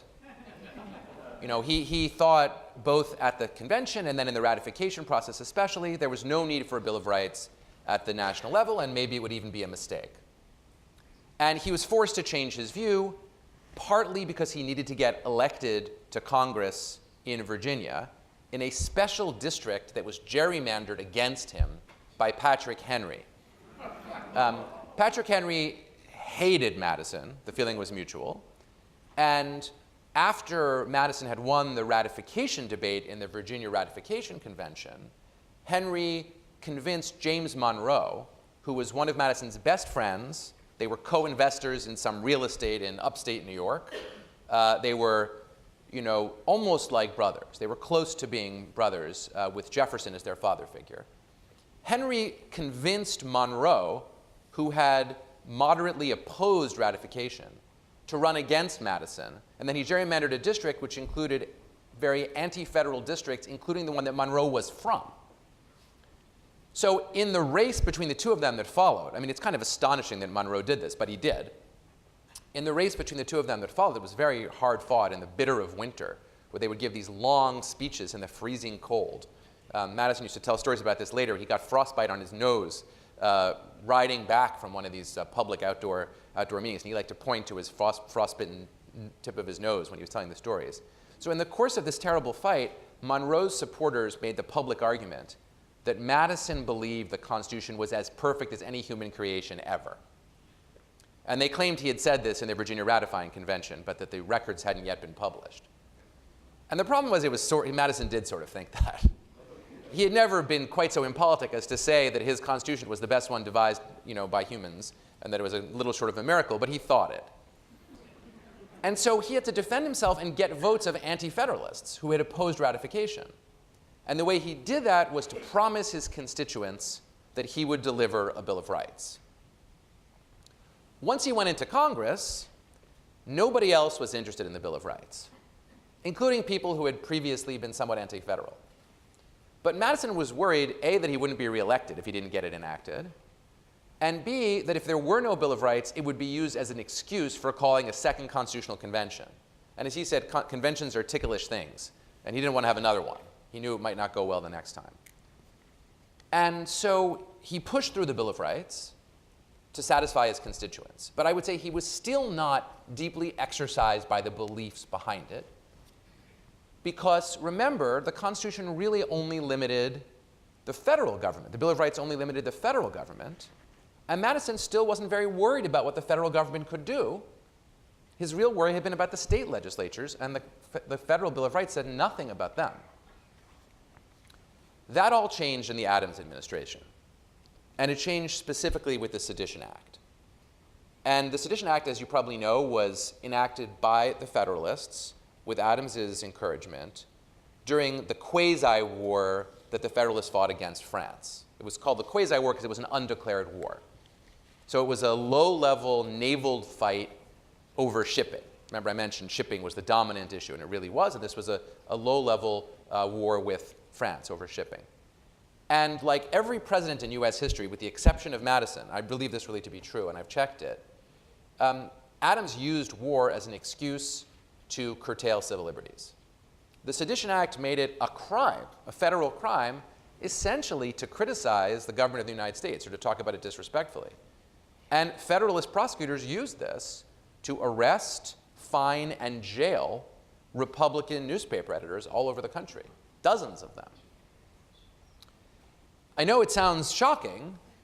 You know, they had, after all, just a few years before ratified the First Amendment, which guaranteed freedom of the press. But the Federalists had an argument about why this was fine. They said the phrase freedom of the press only ever meant in the Bill of Rights the thing that it had meant in Britain, namely no censorship before you publish, also called prior restraint. No censor. But if you publish something and we want to put you in jail for saying it, that's not covered by the freedom of the press. You laugh, but they convicted people repeatedly using this legal theory, and they had the most sophisticated Federalist lawyers people like James Iredell, who went on to be a very important Supreme Court justice and was famous as a judge for laying out this theory of this very limited theory of the First Amendment, that was the standard view among Federalists. And suddenly Madison woke up to the fact that, oh yeah, there was that thing, the First Amendment that we did. And since this was a law being targeted specifically in a partisan way at Republicans in an election season, by the way, in the run-up to the election of 1800, Madison developed the view that the freedom of speech and the freedom of the press were not limited to prior restraint or censorship, but protected you against being prosecuted by the government for stuff you wrote or said. And he articulated this view extremely clearly and very powerfully, and he was backed by Republicans. And that is really the first moment when the Bill of Rights, or at least the First Amendment of it, came to be used as a political tool to make a constitutional argument about government overreach. So that's all in the run-up to the election of 1800, which, and this is crucially important, the Republicans won. Had they lost, this argument might have fallen by the wayside, and that whole mode of argument that we are accustomed to using in opposition in our country, where the group in opposition says, hey, the government's violating our constitutional rights, might not have caught on if it hadn't been made and succeeded ultimately. And so, you know, the right to free speech came to mean what it meant eventually in the United States, in large part because it was deployed by Madison as an argument against the Federalists, and thereby came to replace the interpretation of the First Amendment that they had offered with a proto-version of what we tend to think of as the true meaning of freedom of the press. Wow. So you mentioned Madison was president when the Sedition Act was passed. Adams, yeah. Right. And so the Republicans win the election of 1800, Jefferson becomes president, and then Madison succeeds Jefferson. And so as president, Madison is in this really unique role, unique opportunity to exercise the constitutional power that he helped to draft. And so I'm curious, as president, did Madison face any challenges that threatened his own constitutional views or his own devotion to, let's say, federal power or executive power if he had one? He did. And it's really fascinating to see how he dealt with them. So one example, which is very interesting because it shows Madison compromising, was the National Bank. Now, Madison had founded the Republican Party because of his fight with Hamilton over the bank. As you all know, the Constitution doesn't say anything about giving Congress the right to charter a bank. And Madison took the view that if it wasn't in the Constitution, it wasn't constitutional. Congress lacked the authority to charter a bank. So he didn't just say that Hamilton was wrong, he said that Hamilton's view violated the Constitution itself. He lost. And sure enough, Congress enacted the bank, and the president signed it into law. It had a 20-year run. It was a 20-year term. And Madison happened to be president when the Bank of the United States came up for re-upping. By now, he'd fought a war in which he realized that you really, really, really need a bank if you're going to fight a war, because you need some entity to lend money to the government that prioritizes the government. And so Madison let it be known in Congress that he would not oppose the rechartering of the bank. And the formulation that he ultimately used was to say that although he had not thought it was constitutional to begin with, both parties had been in office while the bank operated. Congress had allowed it to remain in existence. The public had used it and engaged with it. And so now the Constitution meant something different than it had meant when it was written. Now, I love using this in debates with originalists. Because if you're an originalist, you should, in theory, believe that what James Madison thought about originalism should matter to your interpretation of the Constitution. But most originalists don't. Now, they do have an answer to that. I don't want to be totally unfair. Some originalists will say it doesn't matter what the person who was there believed. It matters what the public meaning of the document was when it was first enacted. So I want to acknowledge that argument, even as I disagree with it. But Madison himself was not a pure originalist. He allowed that time and development and public consensus could change the meaning of the Constitution. So there's an example of him being flexible. On the other hand, it also happened when he was president, during the War of 1812, when it was going very badly, that the New England states decided to hold a convention in Hartford, basically to investigate declaring a separate peace with Britain, hiving off and forming their own country. This was the thinly veiled purpose of the Hartford Convention, and everybody knew it. No other US president in wartime would have allowed this meeting to occur. Faced with somewhat similar circumstances, Lincoln suspended habeas corpus and just arrested anybody who disagreed with his administration, and kept it up for several years. It's a totally fascinating debate about whether that's the right thing or the wrong thing to do, but most presidents would have done it to save the republic. Madison let the convention happen. He let the Hartford Convention occur. And he knew how conventions could go different ways than you expected them to go, because that had happened in Philadelphia. But he believed so fundamentally in the fundamental rights and liberties that existed under the Constitution that he thought that if he was going to suppress those liberties in order to assure the republic, it wasn't worth it. And that's a kind of extraordinary legacy, I think, for Madison. The depth of his commitment to civil liberties really came out there. And so that's an example of being deeply challenged, but sticking with your guns. That brings to mind your discussion, we're now into Madison's third life, when he gives his final message to Congress. And you talk about his legacy being one of constitutional freedom. Can you talk about that a little bit more? Yeah, so Madison did want to leave office with a message that the Constitution still mattered. So I just mentioned that he had been willing to compromise over the bank. But by the end of his career, Madison really had come to a middle position between the strong nationalism of his days at the convention and the strong states' rights views of his late 1790s years in the wilderness. He had come really to a centrist view, according to which the states mattered and should have a continued existence. The federal government should be able to do some of the things that in the past it hadn't been able to do, like have a small standing army, because he discovered that you couldn't invade Canada with militia. That's why the War of 1812 went so badly. The War of 1812 was just, there was a simple game plan. It had two words, invade Canada. And militia from New York State, for example, 3,000 militia from New York State stood on the Niagara River and refused to cross. It's hard to invade without an army.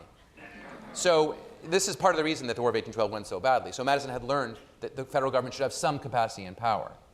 But he still believed that it was a government of limited powers and a government of enumerated powers.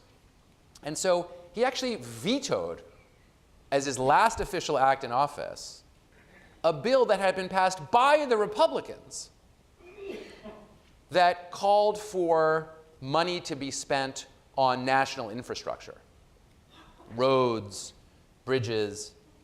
Seems popular, right? Last act to veto a law passed by his own party, which he then could have left it behind for Monroe. But he did this in order to close his presidency on the message that Article 1, Section 8, that listed the limited powers of Congress, was a thing, that it really mattered, that Congress couldn't do just whatever it wanted, which had been Hamilton's view. Hamilton's view was the preamble talks about general welfare. Congress can do whatever it wants. So sort of closer to where our constitutional jurisprudence eventually came in the New Deal era. So Madison's legacy was, therefore, of a constitution that would be smack dab in the middle, that would limit power, that would protect liberty, but would also simultaneously allow the national government to act. And that middle ground was and remains extremely popular. And it's part of the reason that he was so popular at the end of his presidency. There's a great letter from Adams to Jefferson, written the week that Madison's presidency ended, where one former president tells the other living former president that despite all the errors and mistakes that Madison made, and Adams didn't like Madison much personally, Madison's presidency had gained greater glory for the United States than the three previous presidents combined, including Washington. And that was the judgment of the age, and everybody knew it. And so the so-called era of good feelings, which was sort of an era of one-party government that followed Madison's time in the presidency, was a kind of high point, naive in retrospect because the Civil War was brewing, but a kind of high point for nonpartisan, rational government, at least in Madison's view, that lasted well into the late 1820s. That's interesting. you recently gave a TED Talk where you mentioned, you were speaking a little bit about partisanship today and compared it to the founding and around Madison's era, and suggested that even though much is made of our partisan politics, that we are not so different from the partisanship of the founding. And so I wonder if that kind of brings me to some of our audience questions, and something I wanted to ask you to do was maybe try to channel Madison a little bit about some of our current constitutional controversies, or at least help us think through them through maybe a Madisonian lens. And one question talks about calling a convention. And so the question is that Jefferson glibly recommended Americans rewrite or revise the Constitution every 20 years. Did Madison ever seriously consider rewriting or revising the Constitution after 1800? And I just want to add to that that today there has been calls for an Article 5 convention by both conservatives and progressives. What are your thoughts on that as well? How might Madison think about whether or not now is a good time to be calling an Article 5 convention? So generally, trying to channel a person you wrote a biography about is a pretty dangerous thing to do, because you have to, first of all, decide who are you channeling. Are you channeling that person who lived in the 1790s and 1800s, or are you channeling some updated version, right? Does Madison use Twitter? You know, that's the channeling question. But this one question about conventions is the one where it's possible to say with complete confidence what Madison thought, and that is, he was profoundly opposed to any new constitutional convention ever. The minute the convention was over, he thought, thank God, we never want to do that again. And the reason was that he understood that the convention had produced near unanimity. Almost all the delegates present agreed to the draft. And then they went to a ratification process where the country was split basically down the middle on the Constitution. So the lesson he learned was, had public sentiment as it actually existed in the country been represented in the convention, they would have failed on day one. Now, it's a fascinating side question. Why was there this huge disparity between the views of the people in Independence Hall and the people out in the rest of the country? A short possible answer to that is that nobody really knew the Constitutional Convention was going to be the Constitutional Convention. Right? They were just going to reform the Articles of Confederation, and if you thought the Articles of Confederation didn't need much reforming, you wouldn't have shown up to that convention at all. So the people who showed up were the people who wanted a change towards greater central government in some form, and so no wonder they were able to agree. And then when they went to the public said, we never heard of this wasn't our idea, and huge parts of the public strongly opposed. So Madison understood that if you had a convention where people were deeply divided, it would be almost impossible to reach any form of consensus. I think if you think about what a convention would look like today, heaven help us. It's hard enough for us to hold ourselves together as a single country with the depth of partisan disagreement that we currently have, without putting everything on the table. And that's why Madison, when Jefferson explained to him in a letter his brilliant theory about how the dead hand of the past could not control the future, and we should understand the earth as being in trust for the living. We don't really own our society, our culture, our land. We just hold it in trust for the next generation, said Jefferson, and therefore you have to revise the Constitution every 19 years. And Madison wrote back, moderating Jefferson, which is one of his life tasks. That's a brilliant idea, but you would never, ever be able to do this in practice, and you would never want to, because if you were going to put everything up for grabs every 19 years, all property rights, all forms of government, no one would ever invest in anything. You'd have no way of knowing that there was any stability to any aspect of your society if you knew that every 19 years the whole thing was going to be up for grabs. And I think that was, frankly, correct. Mm-hmm. So what were the founders thinking when they included Article 5? Was there ever an occasion where they, maybe not Madison, but some of the other founders thought that it would be appropriate? I think they understood, in light of the fact that they were right there in the convention, trying to produce a constitution in convention, that it would look a little weird if they then said the only way you can change this is by some other way than we're doing it now. But I think Madison devoutly hoped that that would never happen. And he thought that producing the Bill of Rights in Congress would set the right mechanism for how to change the Constitution. And they also, of course, the other thing to keep in mind about Article 5 is it's pretty darn hard to ratify amendments, even if they're produced in a conventional form under Article 5. And so the difficulty of ratification would therefore reflect back and cause people to think, do we even want to have a convention? Because what would happen if you had a constitutional convention, you fought it out, then you went to the public, and you couldn't get it ratified? That would also have potentially a delegitimating effect on the whole system. Okay. This question asks, how does the fact that Madison was a slaveholder affect our view of him and his constitutional legacy? Well, it affects me very much, and it's a theme that I write about extensively in the book and that I've written a little bit about in the press too. So, it's no exaggeration to say that Madison was born into the arms of a slave and that a slave closed his eyes when he died. He was born onto a plantation with well over 100 slaves, and he owned slaves at every point. And he was in the grips of a profound contradiction around this fact, because he also believed, and we know this from his private letters, that slavery was morally wrong and should eventually be abolished. In fact, he wrote a letter to his father from Philadelphia when he was leaving Philadelphia to go back. This is before the Constitutional Convention. He'd been serving in the Congress in Philadelphia, and he was on his way home. And he wrote about a slave that he owned personally, whose name was Billy, who he had brought with him to Philadelphia to be his servant.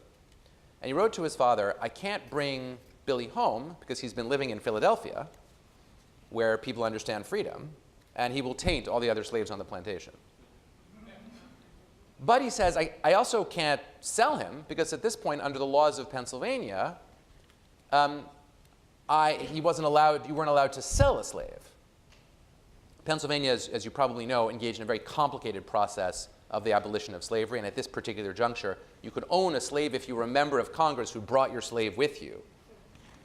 The children of slaves born in Pennsylvania were already being freed, but you couldn't sell the slave you had in Pennsylvania.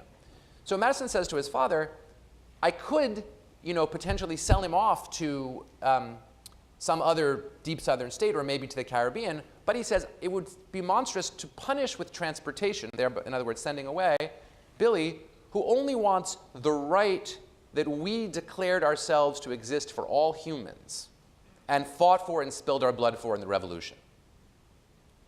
I mean, it's hard to get your mind around this because it's astonishing. This is one slaveholder telling another slaveholder, his father, that his slave, that it would be monstrous to sell his slave into slavery because he is entitled to a universal human right to liberty, just like we are. So instead, Madison compromised. This is a theme of his life for good and for bad. And he sold Billy into indentured servitude, which he was allowed to do under Pennsylvania law. Billy ended up staying here, eventually becoming free at the end of the period, marrying and making a life for himself here in Philadelphia under the name William Gardner. So, this captures Madison's contradiction. He knew slavery was morally wrong. And sometimes I ask my students, to compare him to Jefferson. And then you really want to ask yourself the following imponderable question. Which is more immoral?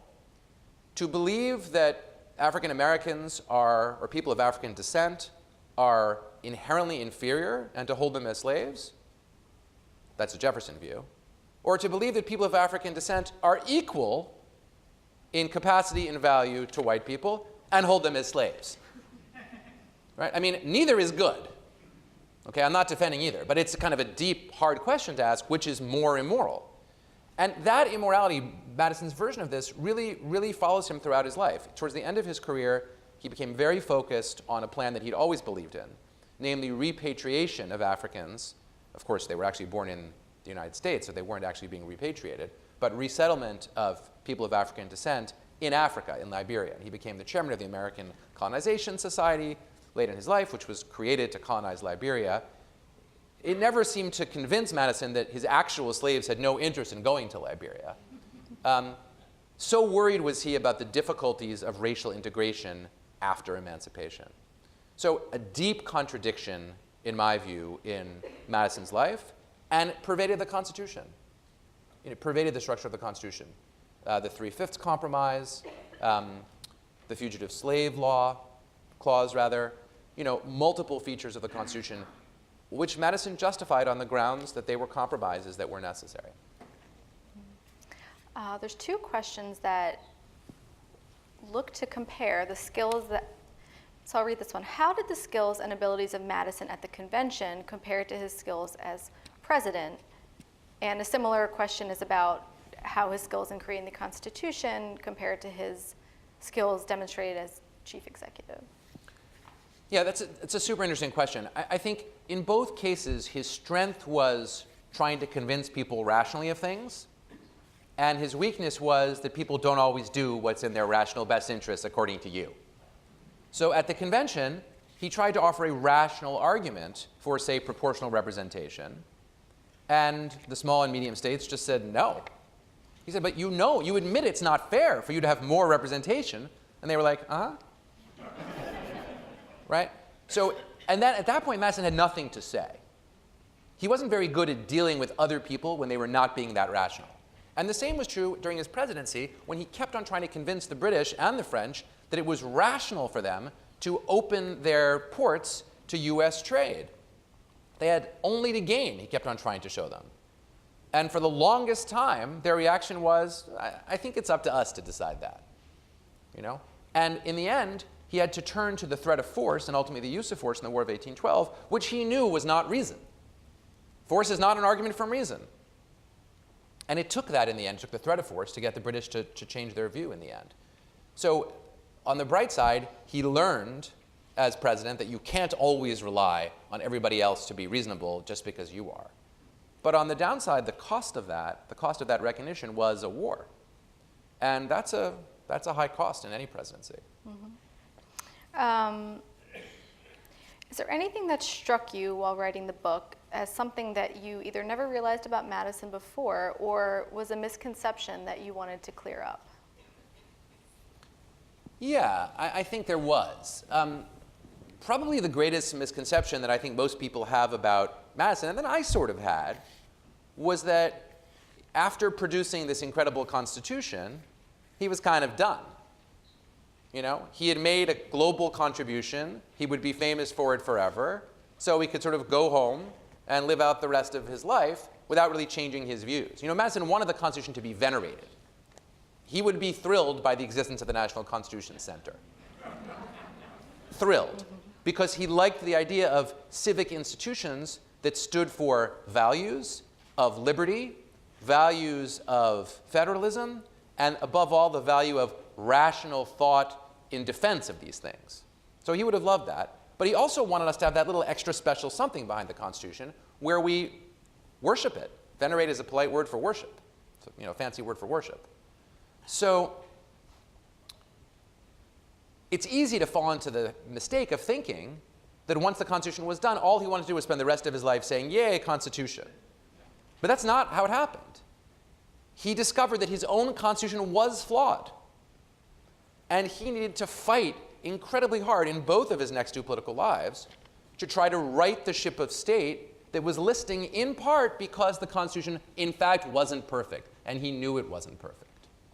And so to me, that is really, that's an extraordinary lesson for anything you might accomplish in life. Even accomplishment like the Constitution is not permanent. Everything is impermanent. We have to earn something like the Constitution. And if you want a lesson for our current age, I don't think I can get any better than this. We, each generation, have to re-earn the Constitution. Right? Here's the part where Jefferson was right in the debate with Madison. Jefferson was right to say that the Constitution at any given moment belongs to us and not to the people who did it a generation or 2 generations or 20 generations ago. The way in which Jefferson is right is that if we don't do a good job of holding our Constitution in trust, of nurturing, protecting, cultivating, sheltering our Constitution and taking care of it, having what someplace Madison called a tender care for our Constitution, which he thought of as his child, he didn't have any other children, then it won't be there to pass on. Or it'll be written down, but it won't matter.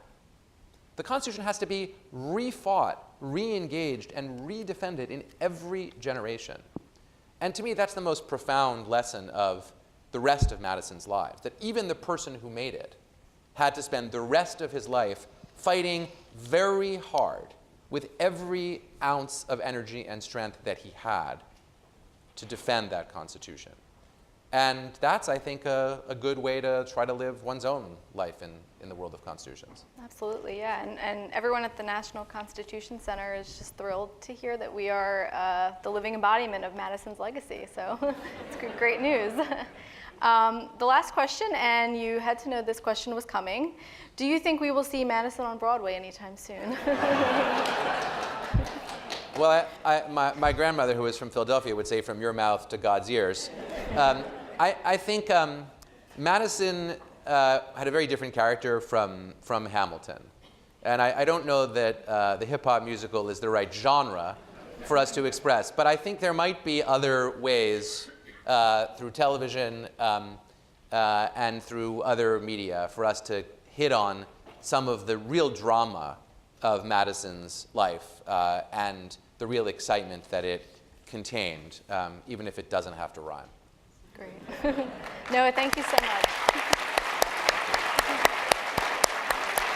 Thank you.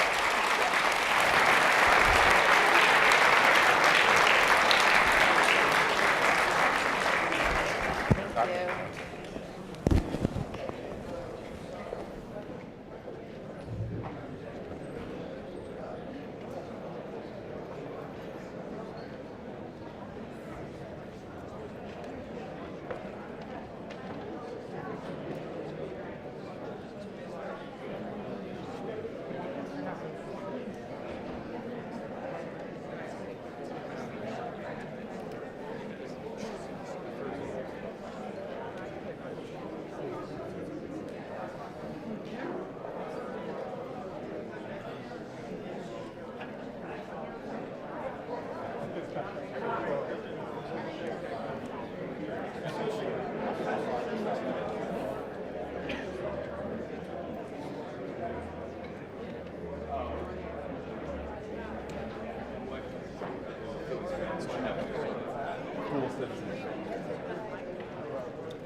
Right behind you.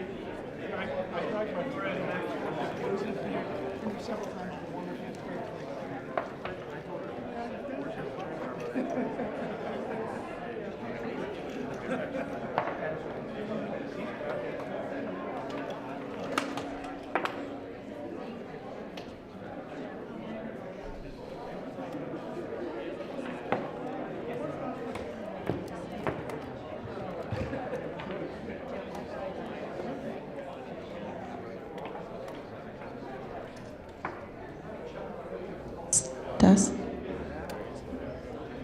Test. All right.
Step back.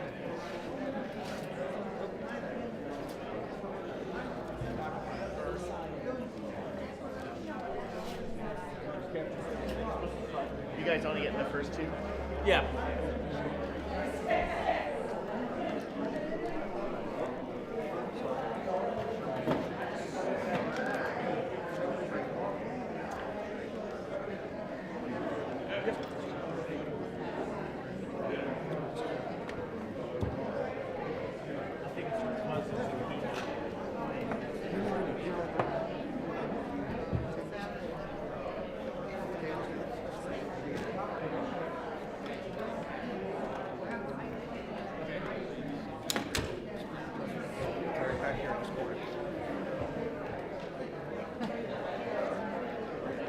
Okay, why are you being so sneaky?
Hello. Good afternoon, everyone. We're about to get started for the next panel, so if you could take your seats, that would be great.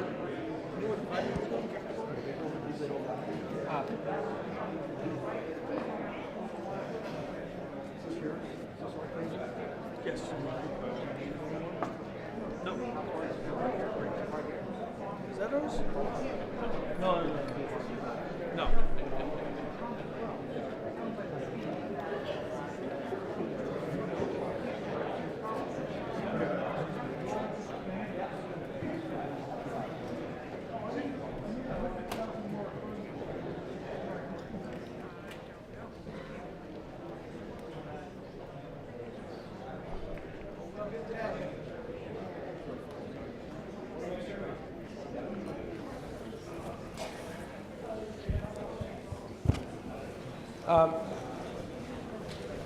I want to welcome you to our third panel this morning. And of course now it's noon, and we've worked our way from a discussion about the Bill of Rights to James Madison to a focus on the First Amendment. By way of reminder, I am Mike Gerhardt, the scholar in residence here at the National Constitution Center. It's always a great honor for me to be able to be a part of any program here. And I really appreciate your interest and willingness to join us today as we look at the First Amendment.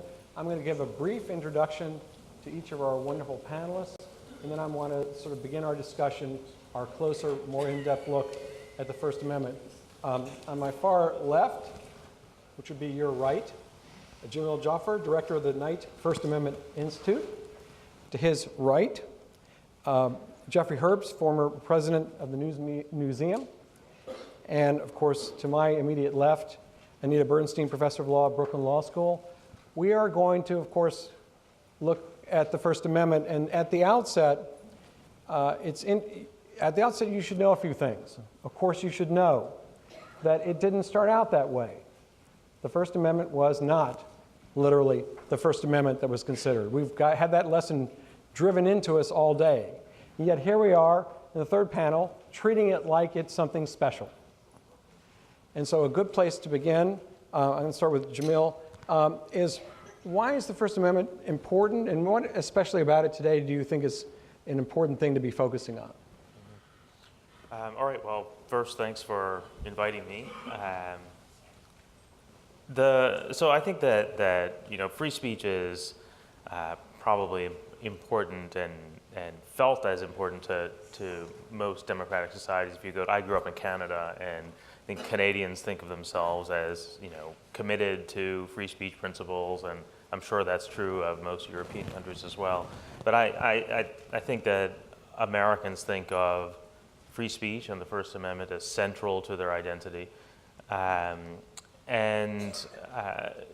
jurisprudence reflects that in a way. The First Amendment is everywhere in American law.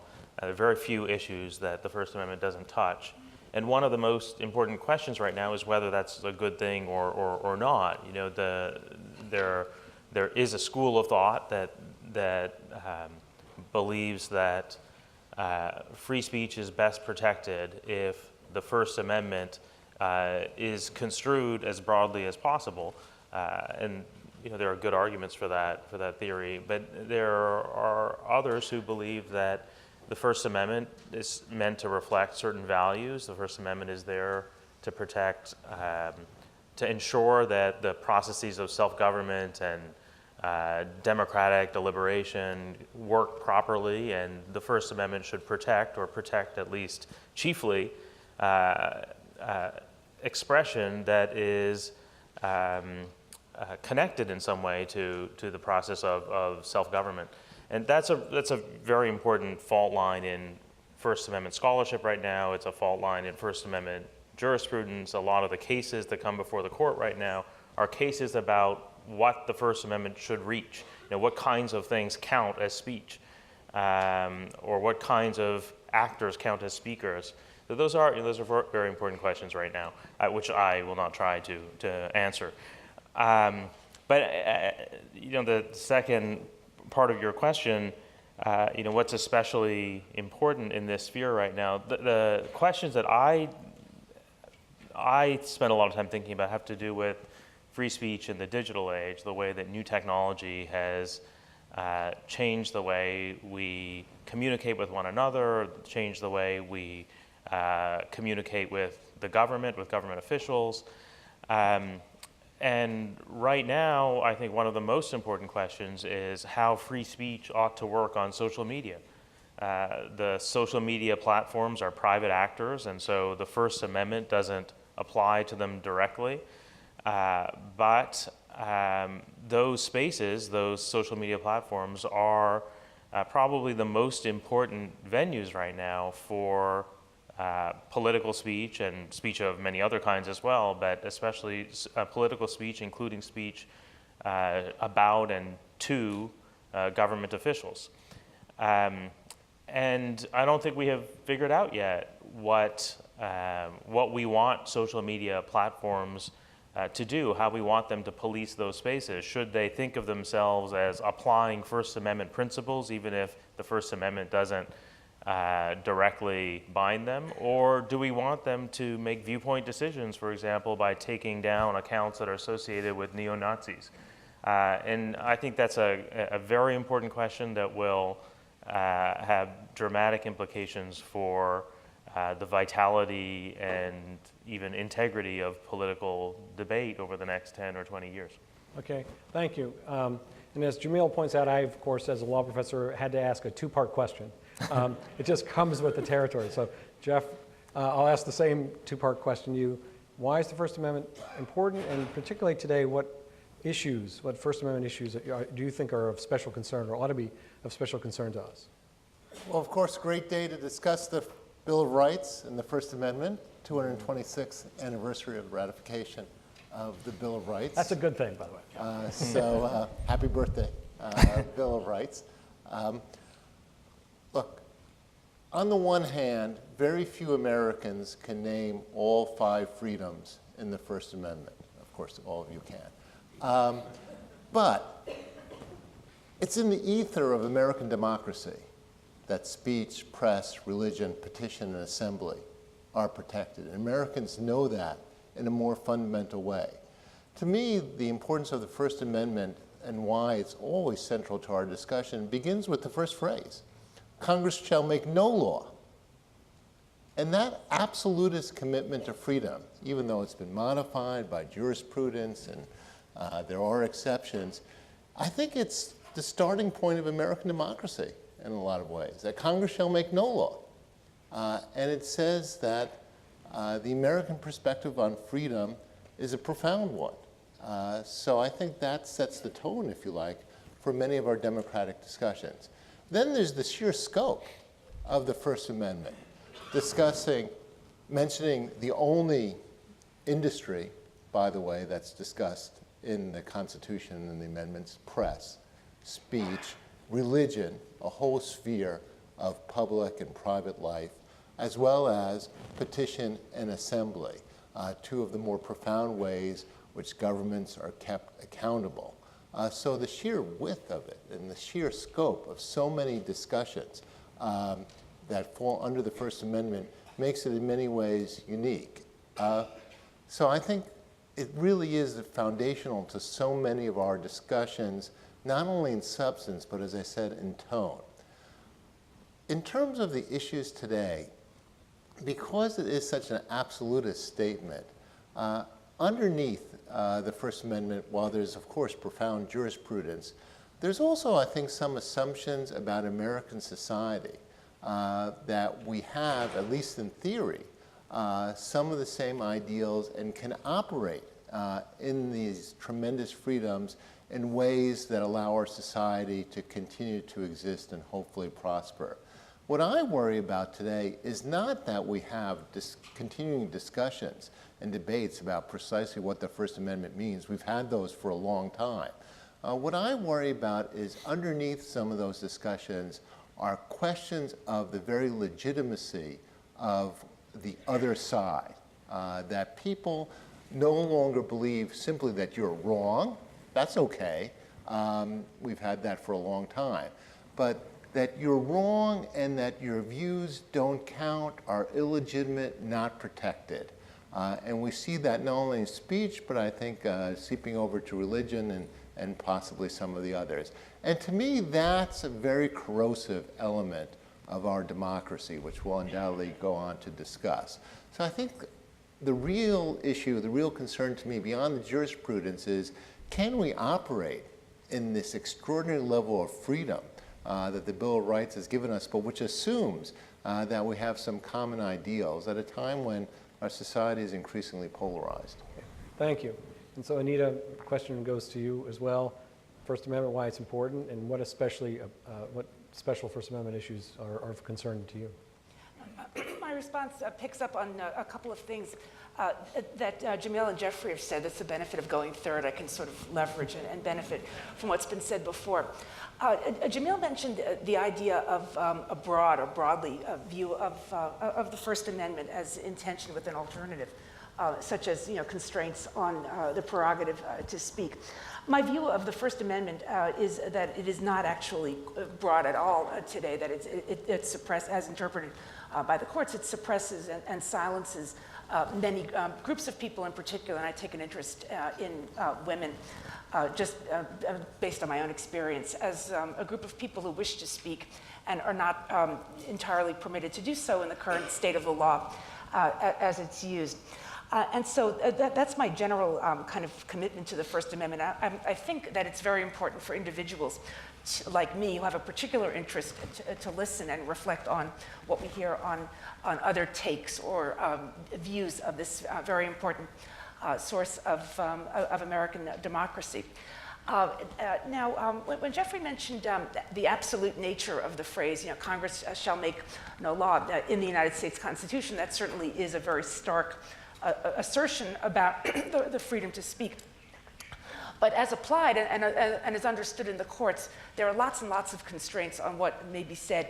And I'm interested in particular in the non-controversial exceptions that courts in the Supreme Court in particular have long regarded as perfectly fine.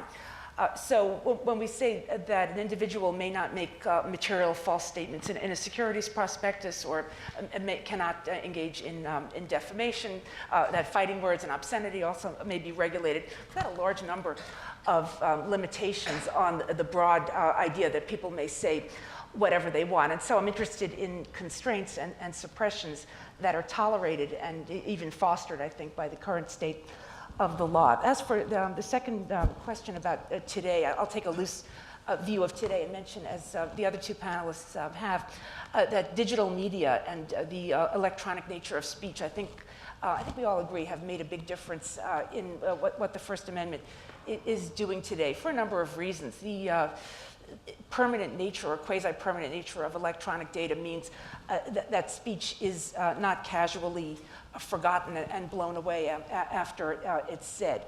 We're living in a self-publishing world, I think, where an individual's control of a social media space means that there's no barrier or filter, like a rejecting editor, to get in the way of the speaking and the possibility that someone else can hear it.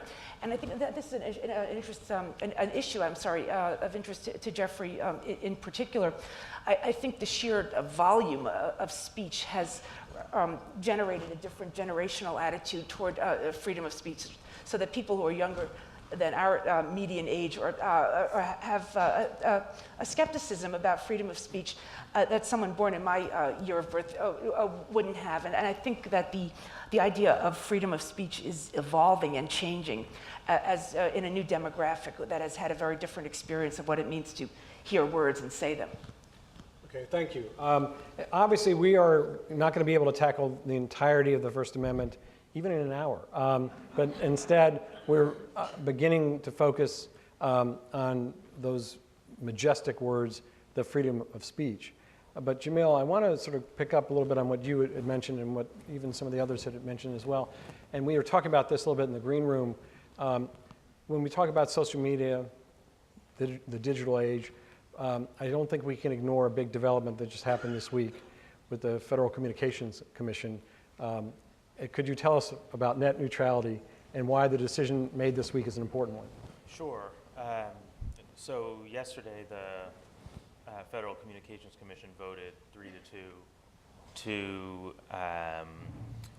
essentially end the requirement that companies that provide broadband service provide that service neutrally without reference to the content that they're carrying.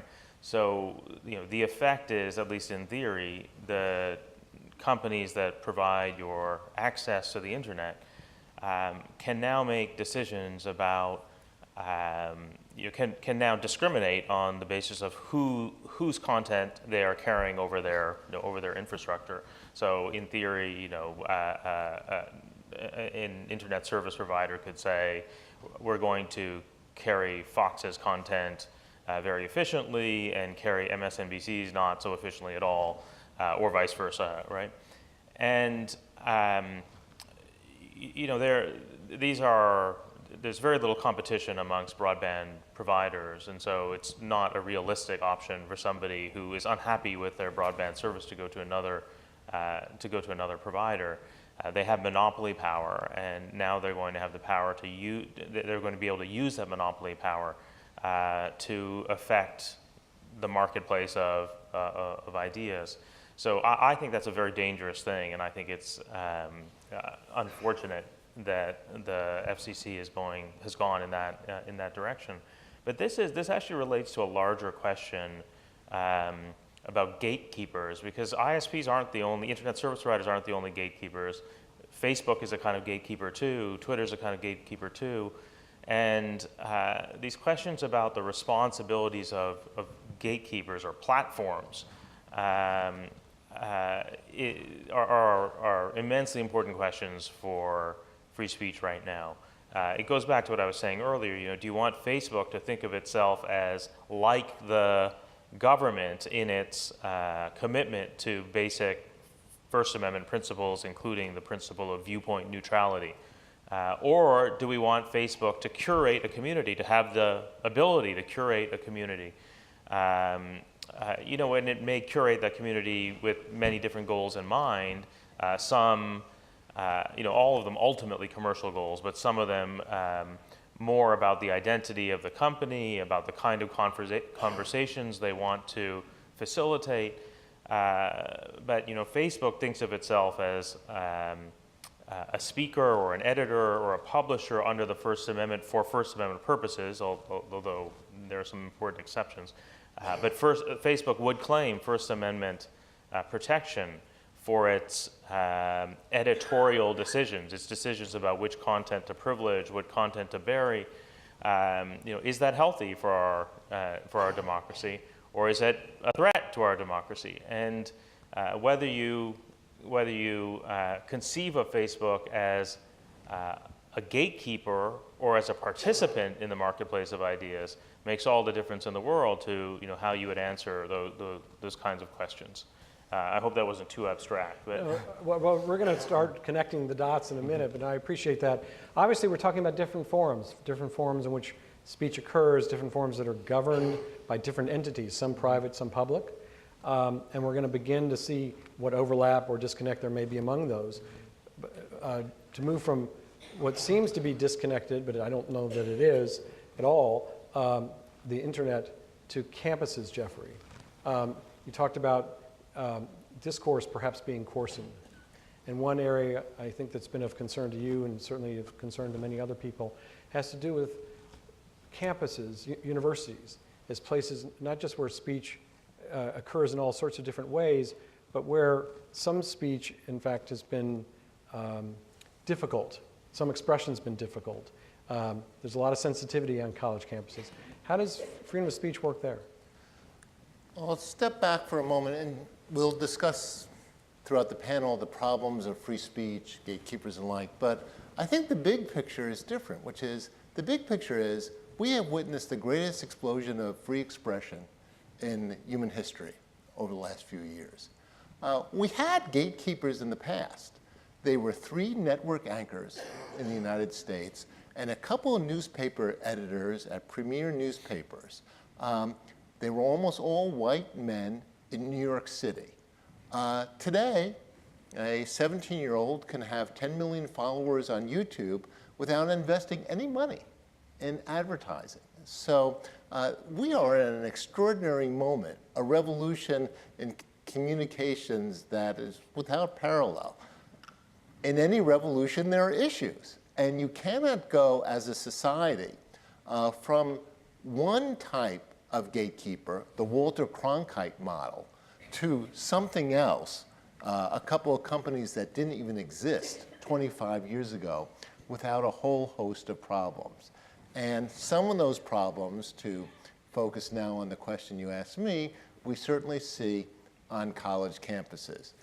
Now, full disclosure, I was a college president of Colgate, so I have a vested interest in this.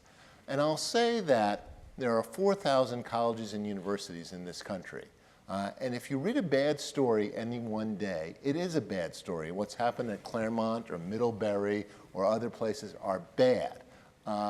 But with 4,000 campuses, I can tell you almost any story you want. Charles Murray does speak on all kinds of college campuses. Heather McDonald, who was booed off the stage of Claremont McKenna, does speak at all kinds of campuses. Even people from the alt-right do speak at all kinds of college campuses. So we have to be careful about focusing on incidents, bad as they may be. The real issue, which I think what you're correctly getting to, is polling data indicates that the current generation of young people have a different view of some First Amendment issues. They are profoundly committed to the First Amendment in theory, and freedom of speech ranks very high in their discussions.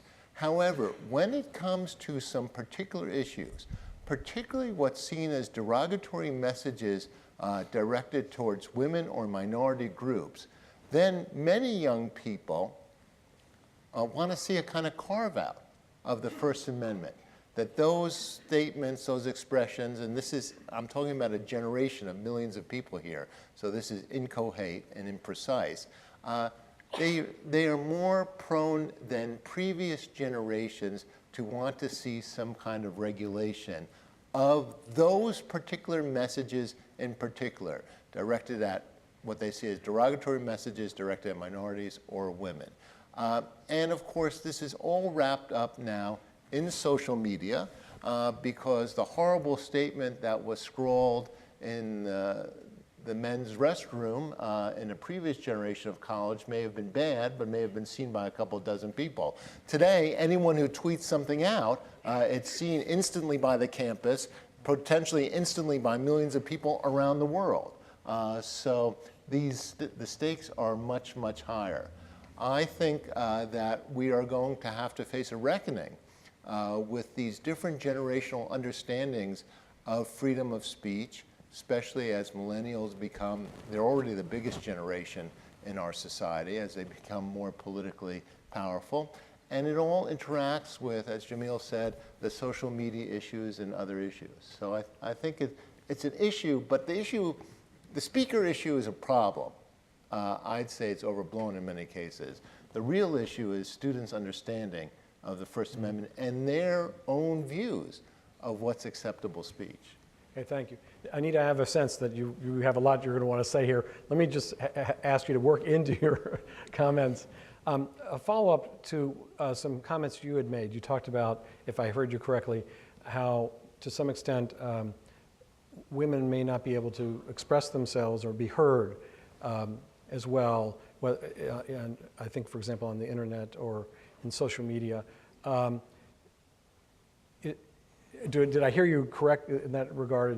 And then secondly, so what can be done about that? What can be done about the hurtful silencing or the hurtful sort of constraint that may arise with regard to certain populations? Again, I can benefit from what the other speakers have said. I do think you've characterized what I've said correctly enough. Okay, I think that the problem for women as speakers in what's now a very crowded electronic world is that it's apparently acceptable to attack people, and them in particular, for their identity, to suggest that it's not that what she's saying is objectionable, but who she is. And to me, this is a very important source of silence. I know from my own experience, I've had ideas for blogs over the years. I've thought about starting them. And I just don't know, because I haven't actually had this happen to me, what it would be like to turn on the computer every morning and find that I am attacked in what I would expect to be a crude way, and to make it respectable and baseline rather than shocking, to suggest that I need to suffer some kind of sexual penalty for my transgression. So I haven't written a blog yet, and I'm a little leery, even in the modest way that I've contributed to online discourse, to speak that way. And I have to magnify and multiply my experience by the thousands that must be present out there. So when I was listening to Jamil talk about net neutrality, I think we've got a kind of parallel here. I'm sure that the head of the FCC thinks that he's bringing the freedom. He's allowing businesses to step up and do what they wish, and if and they are vulnerable to the forces of the market and their shareholders, and they won't be able to get away with control unless their constituents are happy with them. And I think he would not agree that his move on net neutrality was a negative or a problem for freedom. And so I guess I would be disagreeing with you, Jeffrey, to say that the young person sentiment that you've summarized is a carve-out to freedom of speech. I think rather it's an expression of worry that the playing field isn't fair and level, that some fraction of the speakers who want to get in there are being disadvantaged before they even open their mouths or turn the on button on their phones. And so what may be necessary is an awareness of the injustices that are structural and attack individuals for who they are rather than for what they're saying. That when you ask Michael, what can be done, I think given the profuse exceptions to absolute expression that we already have, it might be possible to identify attacks on a person's identity as not consistent with freedom of speech. What I have in mind is a kind of revival of the old semi-discredited idea of fighting words. And I haven't read the Chaplinsky case since I was in law school, which is not yesterday. I keep adverting to my age. And I've literally not looked at that case in decades. And it's kind of silly, and I guess it's dwindling. You'd know better than I. It's shaky fate in the courts. But in Chaplinsky, the speaker was in Rochester, New Hampshire, proselytizing, and he called his interlocutors goddamn. He denied the goddamn, but fascists and he called them these summary names that the Supreme Court apparently unanimously agreed would cause any reasonable person to want to start disturbing the peace.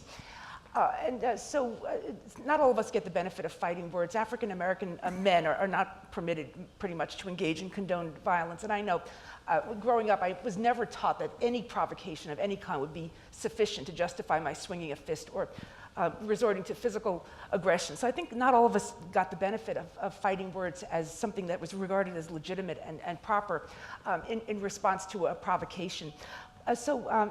But the idea has some soundness, I think, that some summaries of a person, maybe fascist back in 1942, are so silencing, so preemptive, so comprehensively hostile that they result in a problem that's worth worrying about. And so I'd be open to some constraint on speech that focuses on attacks on a person's identity that say to her, you are not permitted to participate in the discourse. If those responses to her are powerful enough and meaningful enough, I think the state, or I don't go so far in my writings to actually recommend legislation, but that it becomes proper to say that's not okay, and what you're doing in attacking the identity of another person is not constitutive of a robust discourse.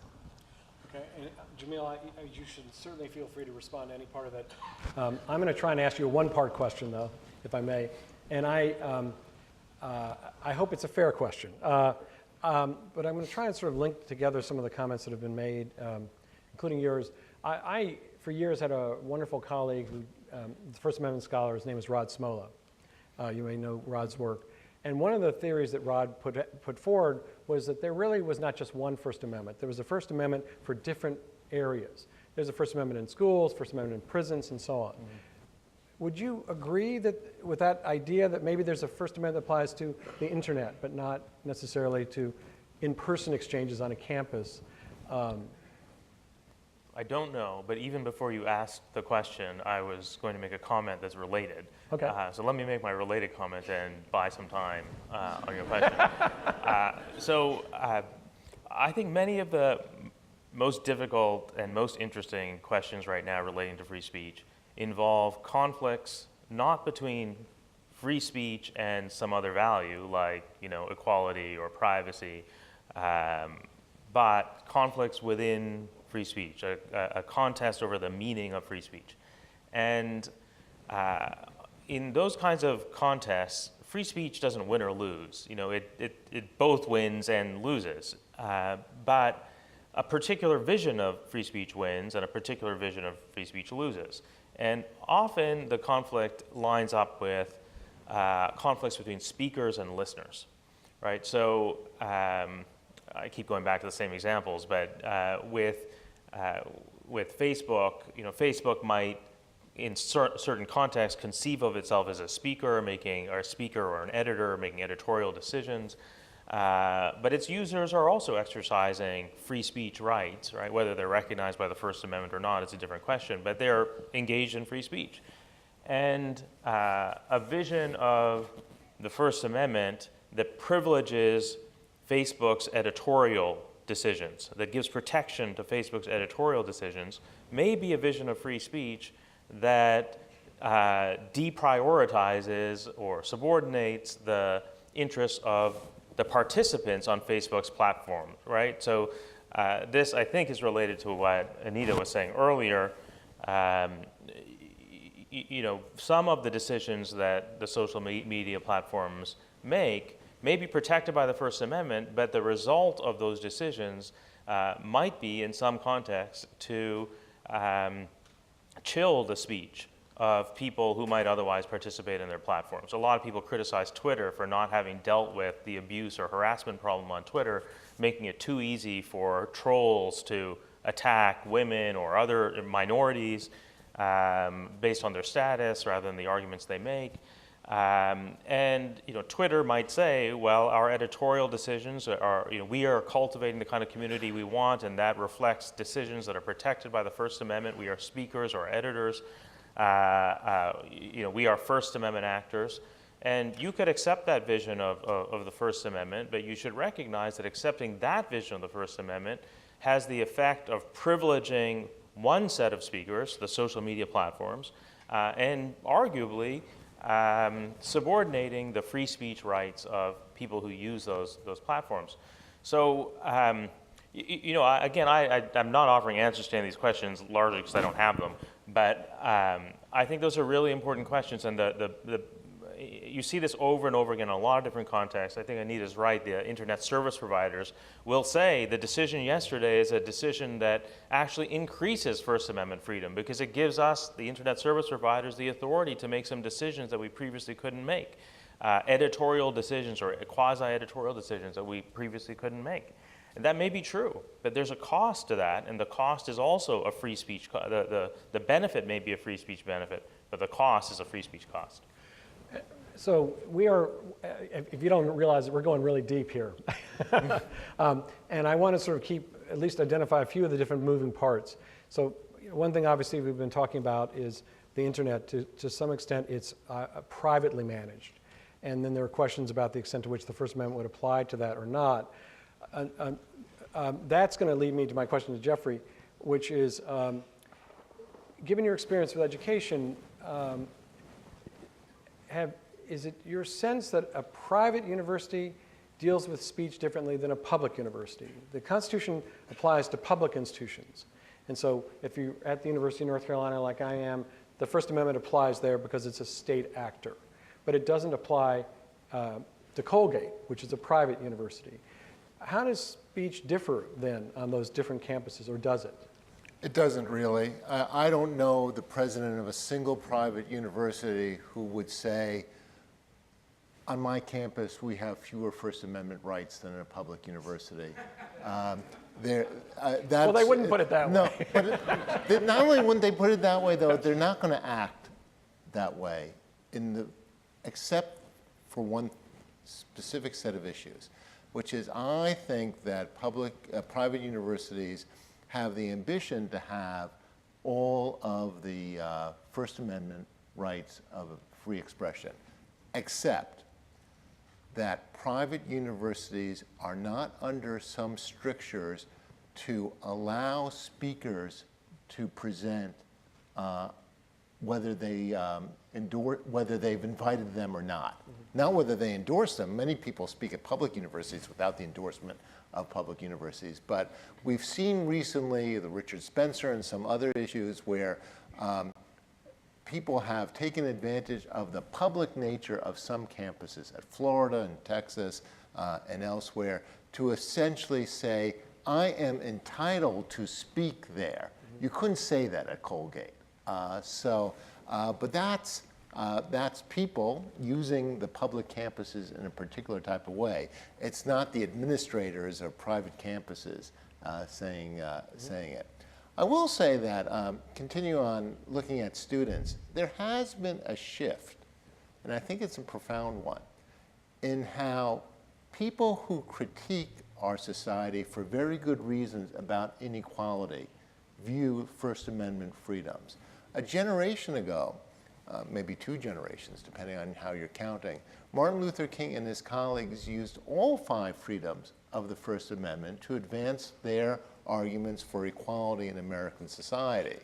And in fact, King's last address in Memphis a few days before he was killed, the I've been to the mountaintop speech, was a ringing endorsement of freedom of speech and the other First Amendment freedoms. We've seen that flip now in the last 50 years, where in some of the subgroups that are most skeptical of freedom of speech in particular are African Americans, women in some cases, and others who rightly see profound inequalities, but no longer see First Amendment freedoms as the avenue for advancement. I think that tactically, we can discuss the jurisprudence separately, tactically what we've seen is that King was right, I think, that the First Amendment is the vehicle for advancement of equality arguments, and that restrictions, at least on campuses, I won't go further, restrictions on speech tend almost inevitably to rebound on those minority, and in many cases women groups, who thought the restrictions would protect them in the first instance, but they end up restricting them more than anyone else. And I think that's one of the reasons why free speech codes on campuses have been counterproductive. Okay, thank you. Anita, I want to give you a chance. I have a feeling you might want to respond to the things that both Jeffrey and Jamil have said. So I won't ask the question. I'll see if you have a response or comments. I feel that you won't take the First Amendment out of my cold, dead hands. I really love it. I feel that I'm kind of carrying this flag that Owen Fisk published 20 years ago. He called it The Irony of Free Speech. I think that without some awareness of who is getting to speak and who isn't, we don't really have a meaningful freedom at all. And I think it's infinitely important to worry, as many of others, not myself or myself included, have done, about what are we not hearing. I can't imagine the quantity of discourse that I simply do not get because individual speakers can't get in. They know, and I'm thinking about beyond women, members of minorities who report similar, though I guess different experiences to some degree as well. Look at, say, the comments pages of most media sites. I think 9 out of 10 are horrific, and decent people won't go there. I'm fond of The Nation magazine, and they've got a tiny single-digit number of commentators, but Jamil's published in there last year. I've been blocked because I won't pay for to support them. I think they're kind of Putin enablers. So I only have 6 articles a month, and I wasn't able to download it. I had to get someone else to do it. But when I read the comments in the margins, it just seems just a pustule of misogyny, such that I know that other people are not there. I'd like to be a nation. I'd like to be a subscriber and commentator. And so I think it's not a tension between freedom of speech and something else, but rather a very difficult struggle to figure out how to get the realm open so that the small fraction of voices that we're hearing don't occupy the entire field. And so I very fervently believe in freedom of speech, and I hope I'm not being received as someone who is against it. No, I don't think so. I want to come to Jamil and talk a little more openly about hate speech. We've sort of everybody's touched on it in one way or another, and it's obviously a theme to some extent of what we're talking about today. And this will be, unfortunately, probably more than one part, but it really is just designed to sort of ask you, is there a concept out there called hate speech, and to what extent is it regulable? Mm-hmm. Well, for better or worse, right now the First Amendment is interpreted broadly in this particular respect. It protects even what most people would colloquially call hate speech. There has been, over the last 50 years, a debate about whether that's a good thing.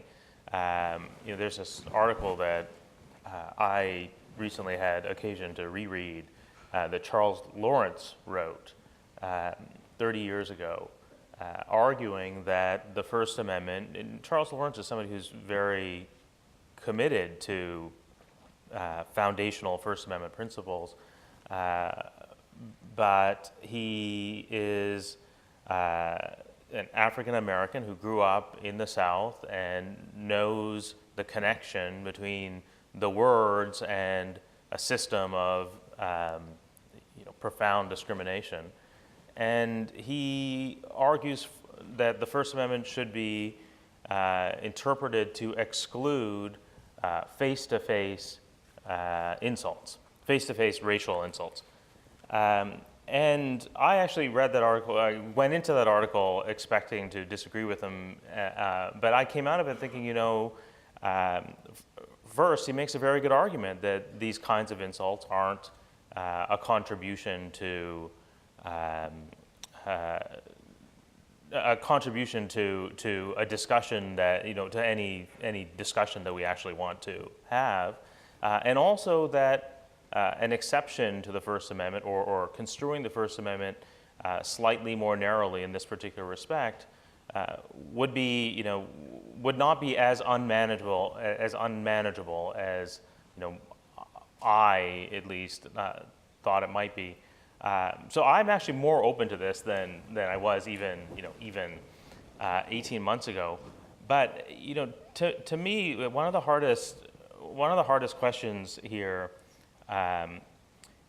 isn't so much about how to interpret the First Amendment, whether the First Amendment should be interpreted to protect this kind of speech, but to what extent those of us who advocate for a broad vision of the First Amendment should feel obliged to use our resources to support those speakers who engage in that kind of speech.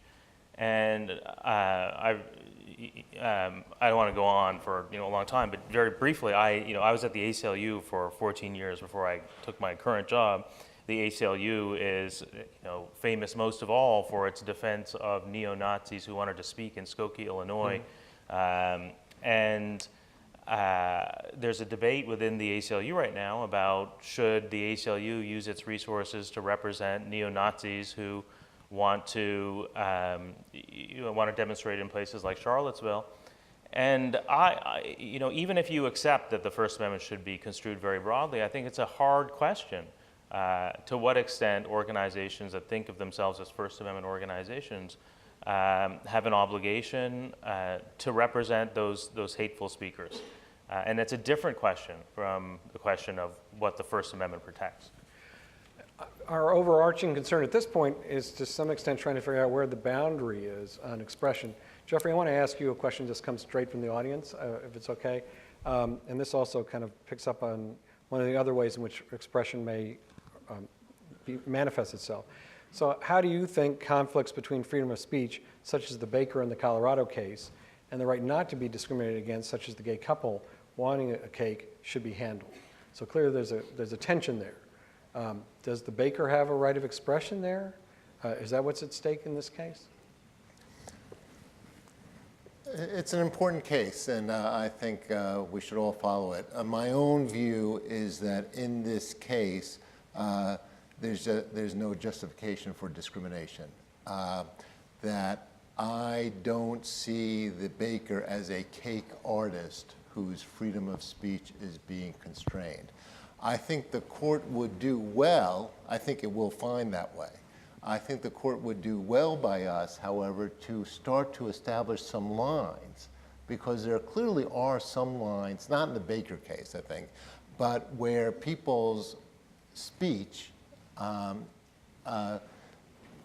can be protected even if it is seen as discriminatory. I don't think that's this case.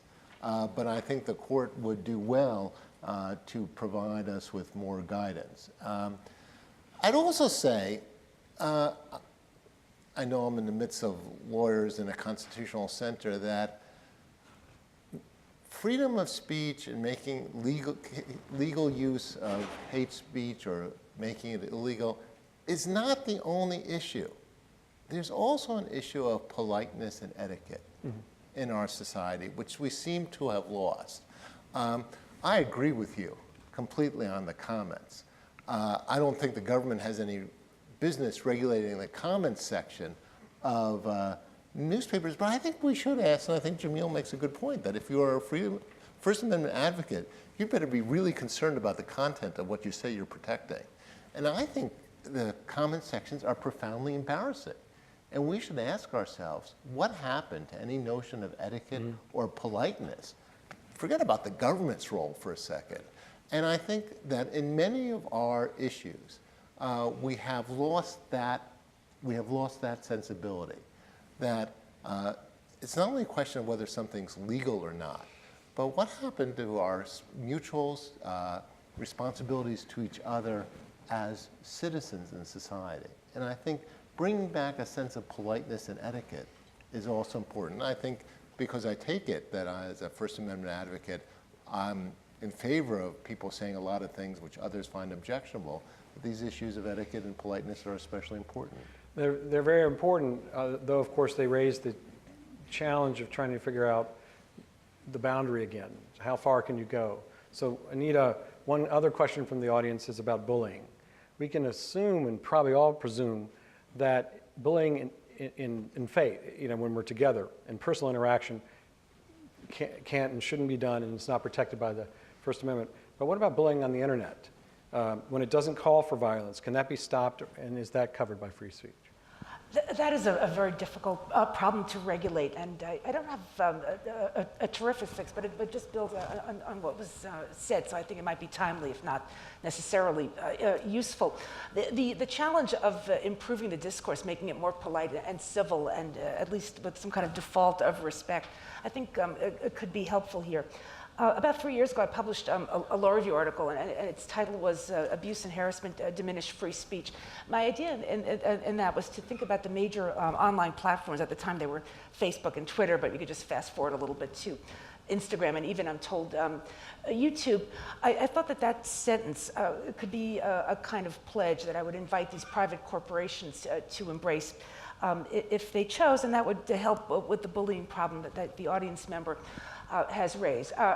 If this content provider or platform would say, we agree that abuse and harassment diminish free speech, then that doesn't necessarily provide an action item for them to squelch or censor anyone in particular, but it would be an invitation for the volunteers, the people who step up to comment, to reflect on that, and if they disagree, they can express the problem they have with that idea, but at least we would delay or forestall some of the attacks that might just shoot out spontaneously.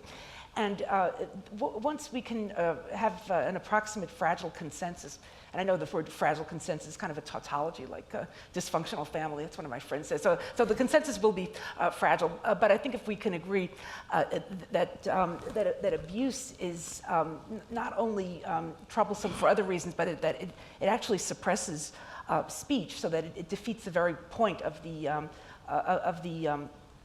construction of a place to speak, then we have a way to perceive bullying as a problem and focus on it with particular solutions depending on what exactly the bully did. I feel also compelled to some extent to bring up another issue, Jamil, just because we want to touch on everything in the area of freedom of speech if we can. We've talked about, obviously, the internet, talked about social media, talked about bullying, talked about other ways in which speech might go too far, also talked about protections, but we haven't talked about money and to what extent money is related to speech. Obviously, that's important because we've just had a significant election in Alabama. We have other elections coming up, and all of those turn on, one way or another, money that comes into campaigns and helps fund speech.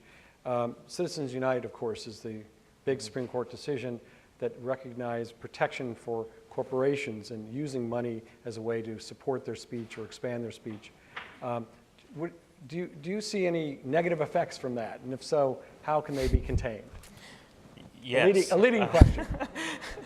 Yeah, so I think of this as one instance of the sort of speaker-listener distinction I was referencing earlier. So the Supreme Court for many years, at least since the 1980s, has cared almost entirely about speakers. And it's a right to free speech, so there's an obvious logic to focusing on speakers. But I think we would be better off with a First Amendment that cared more about listeners and about the integrity of public debate, about the vitality of public debate. And if you brought that kind of frame to questions like campaign finance or commercial speech or regulation of social media or the public's right of access to information in government custody. A First Amendment that was more concerned about protecting listeners and protecting the vitality of public debate, not necessarily at the expense of speakers, but a kind of complement to the court's solicitousness to speakers. I think we would have a healthier democracy. That's not that doesn't have the specificity of a doctrinal, recommendation, but I think changing the frame we bring to some of these questions would be a good thing. Well, I wanted to see if we can touch on at least some of the different issues I think that would be of interest to a wide range of people. Jeffrey, I'm going to come to you with a question, then to Anita, and then we're going to do a kind of a brief wrap-up for all of you. I want to come back, if you don't mind, to the university setting and ask the basic question, whether or not university itself has a right to speak. Does it have any protected interest in expression? Universities do speak. As a college president, I spoke. I filed a friend of the court brief on one of the affirmative action cases. I thought it was appropriate as a college president to speak on an issue that was directly related to higher education and that would affect my campus. Universities have the rights in the person of the president to speak on any issue they want. Whether it's wise to is a completely separate issue. I thought it would be inappropriate for me to invoke the university's prestige or whatever to discuss issues which were not related to higher education and which did not affect our campus because that was bringing the institution a vulnerability which I didn't like, and I thought would distort discussion on campus about those issues when I wanted those issues, whether they be nuclear weapons or regulation of tobacco or American foreign policy, to proceed without the president saying anything about them. So I think campuses should speak, but I think they should speak about issues that affect them and presumably that they have some expertise about. I wouldn't mind taking a whack at Citizens United. Sure. Sure. Do you want to rephrase that? Hey, Citizens United was about a movie about Hillary Clinton. So, and whether that movie could be banned or not. And remember, the government took the position that movies and books could be banned. I mean, it's often posed as, could you regulate money in campaigns? But it got to pretty basic issues pretty quickly. I would take a slightly different point that money is so determinative of elections. If that was the case, Hillary Clinton would be president right now. I have a real worry that when people talk about Citizens United, they're talking about it would have to be an amendment, I think, to the First Amendment in a way that we should at least slow down and think about all the different implications. Because if one thing we've learned about speech is that regulating someone's speech produces all kinds of unexpected consequences that often rebound on the very people we're seeking to protect. So I would be careful. I want to give Anita a chance to respond to that first. I have a remark on Citizens United as well, which is that it's called by that name, those two words, but that's the short form of the actual corporate name that these people who were participating in the American electoral system had formed for themselves. It's short for Citizens United, not timid, and it's meant to be an acronym aimed at Hillary Clinton. It's as misogynist a company name as one could possibly think of. It was directed at a particular individual, and it addressed her as someone who, because she is a Citizens United, not timid acronym, is an illegitimate holder of power. So I think that when you bring up Citizens United, you've actually intersected with my interest in misogyny and misogynist suppression of speech that I think is such an important problem on the internet. I too, I guess, like everyone else on this panel, am very disheartened by the way the Supreme Court came out on this one. And I think just to relate the outcome of that case to what I and others here have been talking about, the role of money in speech, I think it kind of mirrors or parallels the role of dominant speakers who don't want to hear what they don't want to hear, suppress it and silence it.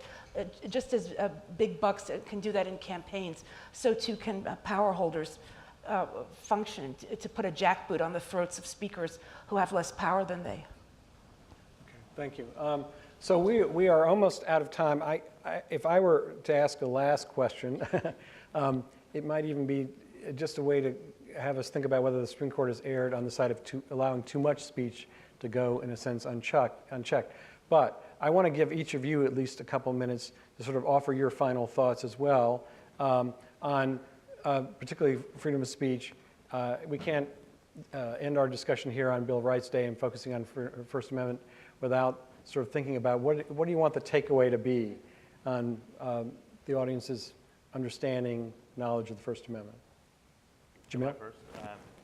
All right. So I guess I think the most important thing to recognize is that the First Amendment, as we've inherited it, was developed mainly in the 1960s and 70s. The cases that we would all name first as the court's big First Amendment hits are, from that era, and that was obviously before the internet, before smartphones, before pervasive surveillance, before WikiLeaks, and there's a real question about whether that framework is adequate to the challenges that confront us today. I think Jeffrey said this earlier, but or at least alluded to it earlier. But the model we have is based on the idea that the main threat to free speech comes from the government, and that the threat takes the form of censorship. And now often what we conceive of as threats to free speech actually come from private actors, not from the government, and the threat doesn't always take the form of censorship narrowly understood. Sometimes it's quite the opposite. It's flooding a space with too much information or false information, or it's harassment. And these have the effect of silencing, just as direct censorship does. But they're new forms of silencing. And so I think it's I think I've said now 3 or 4 times that I don't have answers to these questions, but I do know that these questions are urgent, and my sense is that the framework we've inherited needs to be reconsidered fundamentally for an age in which the technologies of communication are so different. Okay, thank you. So Jeffrey? One thing we haven't talked about, but I think important to mention on this day, in terms of threats to the First Amendment, the most immediate one is we're much closer to amendment on flag desecration than many people believe. And that is an issue that should be watched very carefully, because a great number of states have already committed to endorsing an amendment prohibiting flag desecration. And if the national politics were to go a certain way, we might see that very quickly. That's not on a lot of people's agenda, but it's actually the biggest formal threat to the First Amendment. I think we all recognize that we're in the middle of a revolution. Actually, we're in the first days of a revolution. How we communicate with each other, how we get information, how we portray ourselves has been radically changed in just a few years by our devices. Not surprisingly, as Jamil said, a lot of things therefore are up for grabs, which we hadn't either thought about or weren't issues in the past. And I think we are going to have to address these issues forthrightly as a society. I think we've all been correctly humble in proposing solutions because the world has changed so quickly in such a short period of time, and we know those changes are not over yet. But I think we need to devote real attention to the issues in a more forthright way than we're used to in our society these days, because they're going to come up. To just take one issue, I was asked when I was in Washington every couple of months by Congress, hey, would you support us on a congressional initiative to look at issues of encryption and privacy that are, of course, very important, especially after the San Bernardino cell phone case with Apple and the FBI. And I said, sure, I'd help you, and I'd bring the organization I led resources to help you also, and then nothing would come of it. Month after month, when Congress said, we need to address this issue, but we don't know how. And we never got any further. And when I talked to the FBI, I've talked to the director, I've talked to the general counsel in public, they say, we shouldn't be making law. We should be following the law, but the law's not there at the moment. And I think we celebrate the revolutionary effects of these devices and their potential without paying enough attention to how our society is going to advance with them. Okay. Thank you. Anita. Jamil said something interesting that I wanted to underscore because I think it makes a nice wrap-up. I guess I'll be the last of the speakers. As you remember, he adverted to the importance of listeners and a wider community that participates in discourse. And I think that that's a concern that needs to be highlighted. It's extremely important, and yet, I want to also, because we're plenary and we're large and we contain multitudes, I think that's the idea here. Remember the speaker as well, especially if we aren't hearing from all the speakers who have something to say. The First Amendment needs to be, as applied, I mean, as it really is, it needs to be mindful of the sectors that benefit from the freedom to engage in expression and to reflect on something unfamiliar that we haven't thought of ourselves, that's external to us, and challenges our foundations in a way that we can hear it. So I thought that we had a really good coda in that observation of Jamil's. Great, thank you. It has been an incredible honor to be here on Bill of Rights Day with everybody, and particularly here with all of you to have a terrific nuanced discussion about freedom of speech, which I am sure will extend beyond today into our next celebration of Bill of Rights Day. I hope we've all agreed we've learned a lot today. Thank you.